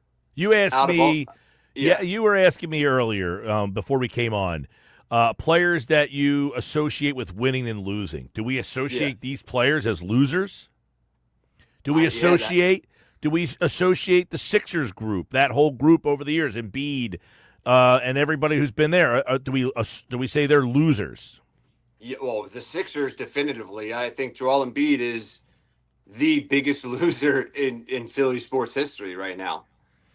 I mean, name me someone that is worse. Better or worse, fair or foul. I know it's not fair, and it may not even be fully true. But right now, if you polled 100 Philly fans, I think 90 of them would agree with that.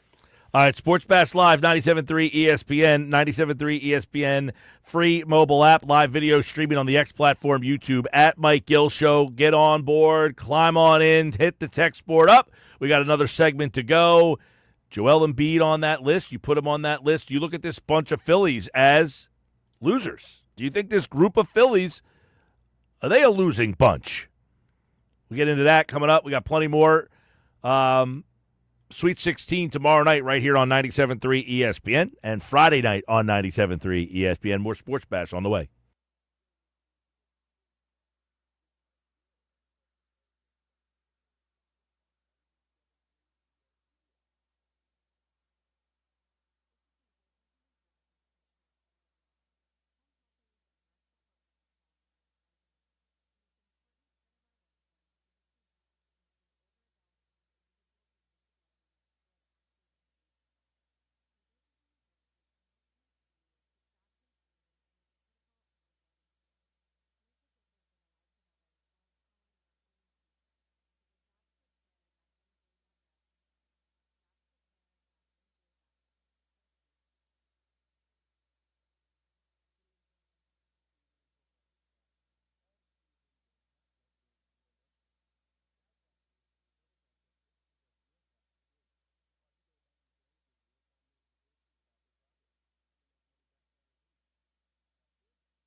All right, 532 Sports Bash 97.3 ESPN, the 97.3 ESPN free mobile app, live video on the X platform, YouTube at Mike Gill Show.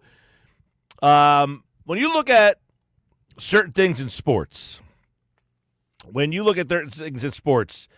how much do you wish changed? How much you wish were different, or do you like the state of sports? We're asking, this group of Phillies players. We're going to look back and say, man, these guys, this was a losing bunch of guys. You look back at that and say, now you said you think Joel Embiid's the biggest loser in Philadelphia sports recently, history, I don't know, whatever. You put him in that category. Why him a loser and not some of these Phillies players? Well, because I think with this Phillies team, it's still being written. If they can win a World Series this year, right? There is still that hope and that realistic possibility that they're going to be able to get to the top of the mountain when it's all said and done. And it's just, it at least. Well, you could say the same thing for Embiid, I guess. I mean, you might not believe it, but he's not retired. No, yeah, I guess there's still a shot he can. Not I guess there's certainly still a shot that he can win it all. Yeah, but no one believes that. And this Phillies team, they've made a World Series run. They've come close, right? Like at least you say, all right, you still see the path, you still see light at the end of the tunnel. Where with this Sixers situation right now, at the moment, you don't see it. No, well, listen, no doubt. I mean, the Sixers thing, the window's looking like it's closing, which, I don't know. Have you seen any of these the Marcus Morris cuts? Yeah. I saw that. I saw that a little bit ago. It's interesting. I mean, he just completely boasted Daryl Morey. My goodness. Yeah, I mean, he basically says, I don't trust the guy. And, and I think it's another thing about sports is, the direction of sports on where it's gotten completely different from, what made you fall in love with sports is the infiltration of analytics and now AI. And here's a player saying, like, what the hell does AI know about X, Y, and Z?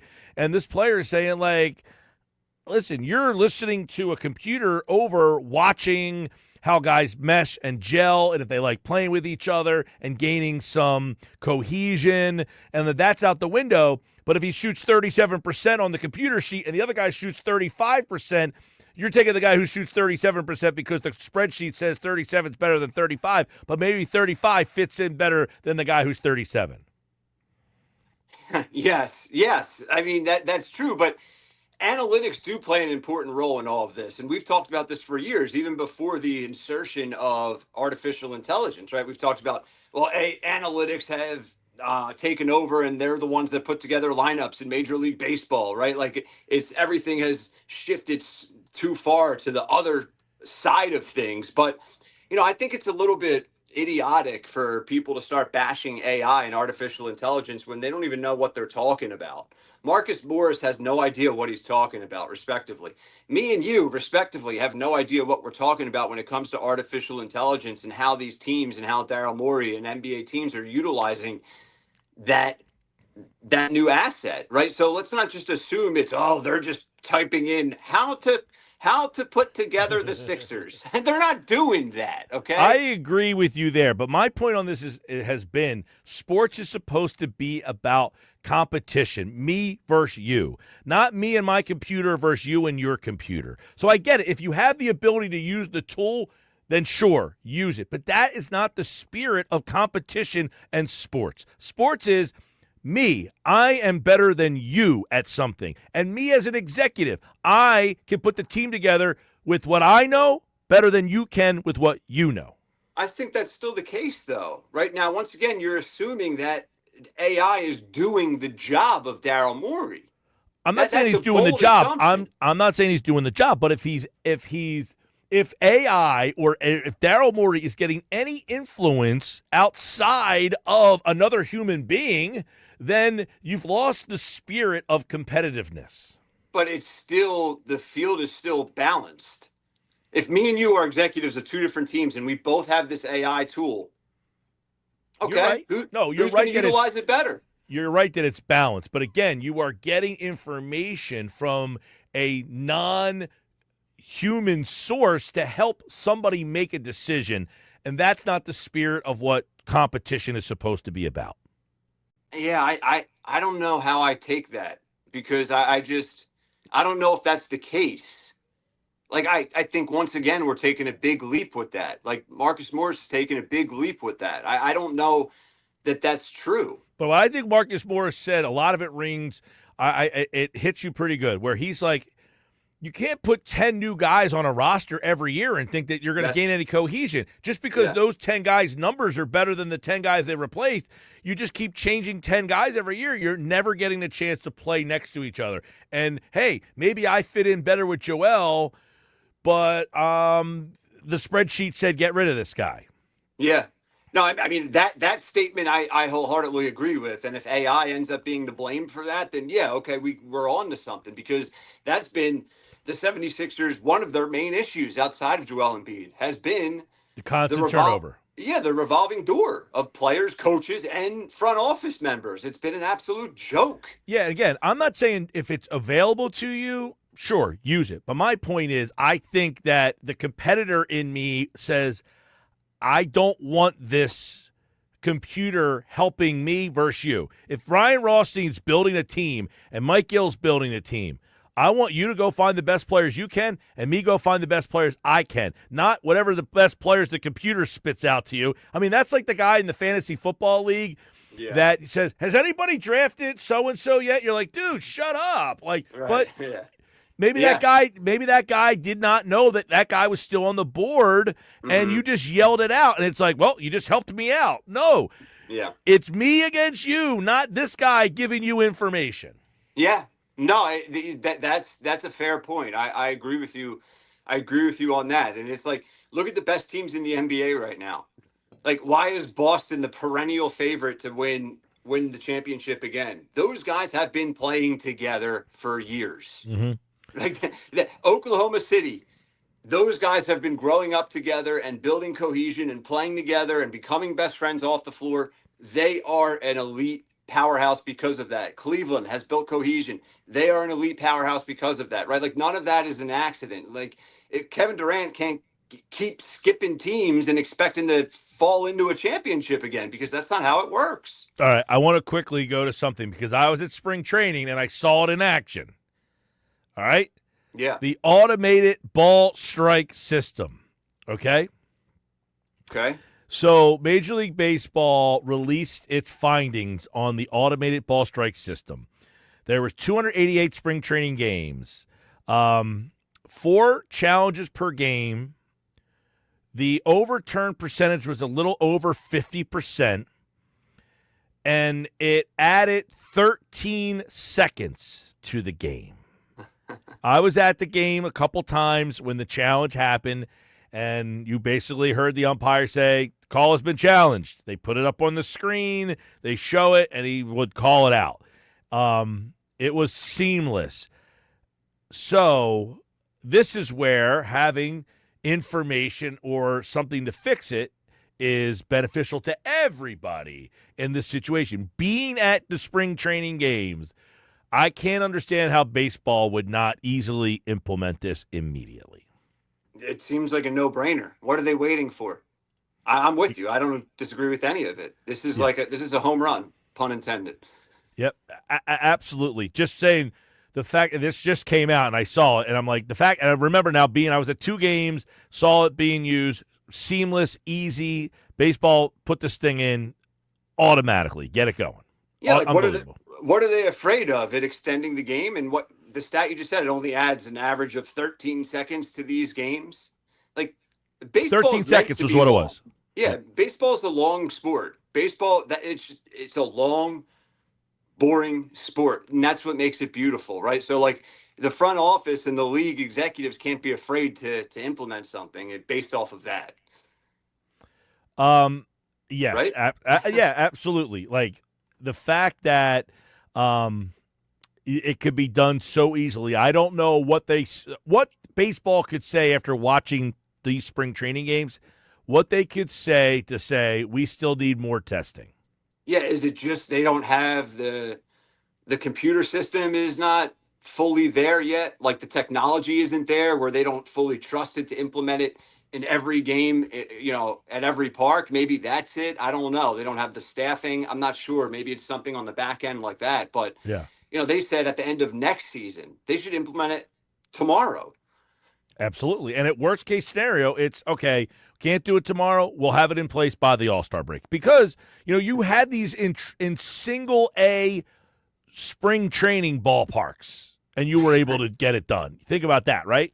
Yeah, true. Yeah, it's a great point. So if you're able to do it there, if you're able to do it at Surf Stadium, you should be able to do it at Citizens Bank Park. Yeah, and believe me, a lot of these spring training ballparks are the equivalent of like Surf Stadium. No joke. Like that's where when you go to Clearwater and you go to spring, now the Phillies Stadium is a little bit bigger, but for the most part, most of these ballparks are about Surf Stadium. I bet Surf Stadium, I mean, it's just been rotting now, but I would say is nicer than some of these places. In its day, it was. Right. Well, the one thing that's different, like the seating bowls, most of these spring training places go to about – the Phillies goes all the way to left field, like all the way to the left field pole and all the way to the right field pole. But a lot of these places, they extend to about third base or halfway down third base. And then there's walkways or berm seats. Like there's about 10,000. These places hold about 10 to 12,000 seats, which is about what I think Surf Stadium had about 10,000 seats. Yeah, it just didn't have any outfield seating, like you said. But... Right. But these places, these spring training parks don't have outfield seats. Okay. I thought some of them you could sit in the outfield, right? Or something. Like the Phillies, you could sit on the berm, like the grass. They have grass that you could sit on out there. The Blue Jays don't have any outfield seating, but they have like a bridge that goes around the outfield that you can stand on out there if you want. Some of these places have something in the outfield, but not seats. There's no nothing out there. No. So I know we're about to peace out, but just to bring it back to what we talked about earlier, because I saw an interesting article by Brian Brennan. I'm not going to take credit for it, but I want to toss out his idea for stopping tanking in the NBA. Do you want to hear it real quick? Absolutely. I'm all for, listen, as much as I was for the process and I would tank again if I had the opportunity, like right now, Sixers, I want to see this. They got to get rid of it. A 30-pick draft lottery, meaning everyone has a 1 in 30 chance of getting the number 1 overall draft pick. There's more details. Is this akin? Who had the idea of doing the wheel, and every year it changed, you get the number 1? Have you ever heard that idea? Yeah, I'm not sure who came up with it, but I remember it vaguely. I don't know how similar this is to that, but essentially this can eliminate the tanking because everyone has a chance at getting the number 1 overall pick at the end of the year. And it will draw a lot of excitement. What are the percentages? What is the breakdown here? 1 in 30. You have a 1 in 30 chance of getting the number 1 pick. And you start from, okay, who gets the 30th pick? You draw that first. Who gets the 29th pick? You draw that second. Oh, so this is just a complete randomness for all 30 picks. All 30 picks. Every team in the NBA has a shot, 1 in 30 shot of getting the number 1 pick in the NBA draft. So it's not just you're drawing for the number 1 pick. You're just going the whole draft from 30 down to 1. 30 down to 1. You could be the best team in the league. You could end up with the 10th best pick, the 10th overall pick, the 20th, the first. It's complete random. I'm at a point where I'm so disgusted by watching the Sixers and then saying that they actively need to try to lose. Right. That they have to do something. They have to do something. You can't as a league say, and listen, the Sixers are doing the right thing, but as a league, I can't be in charge of my league and say, winning this game benefits you none. Yeah, you're right. You have to figure out a way that you eliminate the benefit of losing. Right, where that losing this game benefits you more than winning this game. Right. That has to be taken out. However they figure that out, whatever the cost is, I'm with you. All right. By the way, the show tomorrow, we're live at Maynard's in Margate. Come out and see the show. We'll be live on location for the Phillies opening day lineup tomorrow. We'll see what the lineup is tomorrow. We don't have the Phillies lineup yet. We don't know what it is. Who hits leadoff tomorrow, Trey Turner or Kyle Schwarber? Who you got? I want Schwarbs, but I fear that's not going to be the case. It's going to be Turner. Probably just tomorrow. Yeah. And then Schwarber will be back on Friday, They probably have an off day Friday. They'll go Saturday. Somebody, by the way, the poll is up. It's closed. Trey Turner won the poll. 59% want Trey Turner to hit leadoff. 23% want Schwarber. 14% want a Turner-Schwarber platoon in the leadoff spot. And about 3% said other. This guy had an interesting point. He said, my case for Schwarber, he's more patient. He has a higher on-base percentage. If he's on first and Trey hits a ground ball, highly unlikely for a double play. If Turner's on first and Schwarber hits a ground ball, easy double play. Leadoff home run gives you the early lead. He gave 5 reasons why he likes Schwarber better than Turner. It all starts tomorrow. Gonna be interesting. Get your popcorn ready. All right, man. We'll do it again tomorrow. All right, man. Peace. All right, see you. There is another edition of Rye or Sigh here on the Sports Bash. We'll wrap up the show with the Bet365 play of the day coming up next.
All right, get ready to get out of here on this Wednesday night. Tomorrow we're at Maynard's in Margate. Stop out and see us. Watch the Phillies home opener. Wear your Phillies red. Wear a little Philly stuff tomorrow. Josh, what did we do last night in the Bet365 play of the day?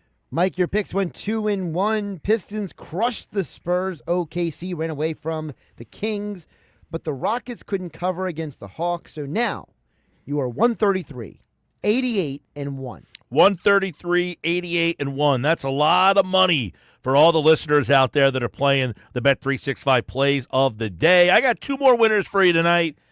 Denver, minus 10.5 against Milwaukee. Sad story with Milwaukee's Dame Lillard, blood clots in his legs. Might be done for the year. Yeah. So Denver, minus 10.5 tonight against a very shorthanded Bucks team. And I'm going with the Wizards tonight. They're getting 3.5. The Sixers, since January 8th, are 0-11 against the spread as a favorite. Sounds like a trend to me. That's a trend I'm going to go with again tonight. So Wizards plus 3.5, Denver minus 10.5. They are my Bet365 plays of the day. I will say the only good news about the Lillard thing is they've already shrunk the blood clots already, which is the good news. So it looks like that his whatever caused it has been at least stopped. That's good news. I was very sad to hear that he might not play again this year. That's a terrible thing to hear for a guy who's late in his career now too. I mean he's running out of opportunities. Dame, awesome player to win a championship. Bucks Nuggets tonight. What else tonight? We've got the Sixers and the Wizards tonight. Go Wiz! Not Joe Wiz, Har. Not Joe Wiz. Sweet 16 tomorrow. Flyers and Montreal Canadiens tomorrow night. Flyers will be over on our sister station, Rock 104.1. All right, that'll do it for me. Josh has game night up next. Who you got coming up? Anything good? We got Dave Weinberg and Andy McNamara. Weinberg Wednesday. Love Andy McNamara. Good football stuff with him. Tomorrow we're live at Maynard's in Margate. We got a busy show. It's Phillies opening day. We'll have all the Phils stuff for you. And hopefully we see a lot of people out there. Love getting out on location. Say hello, everybody. Come on up. Say hi. We'll be live tomorrow at Maynard's in Margate. Have a great rest of your Wednesday night, everybody.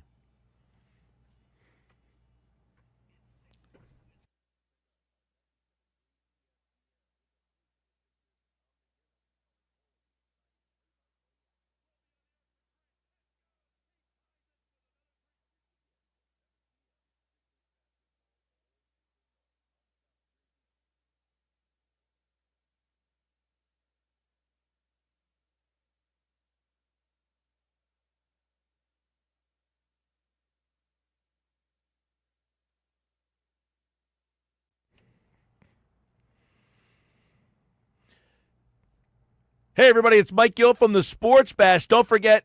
Damn it.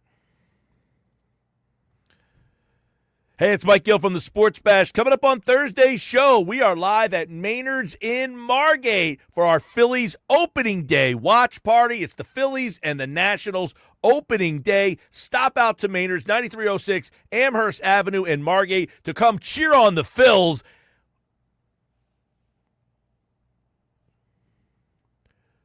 We'll see you live at Maynard's on Thursday.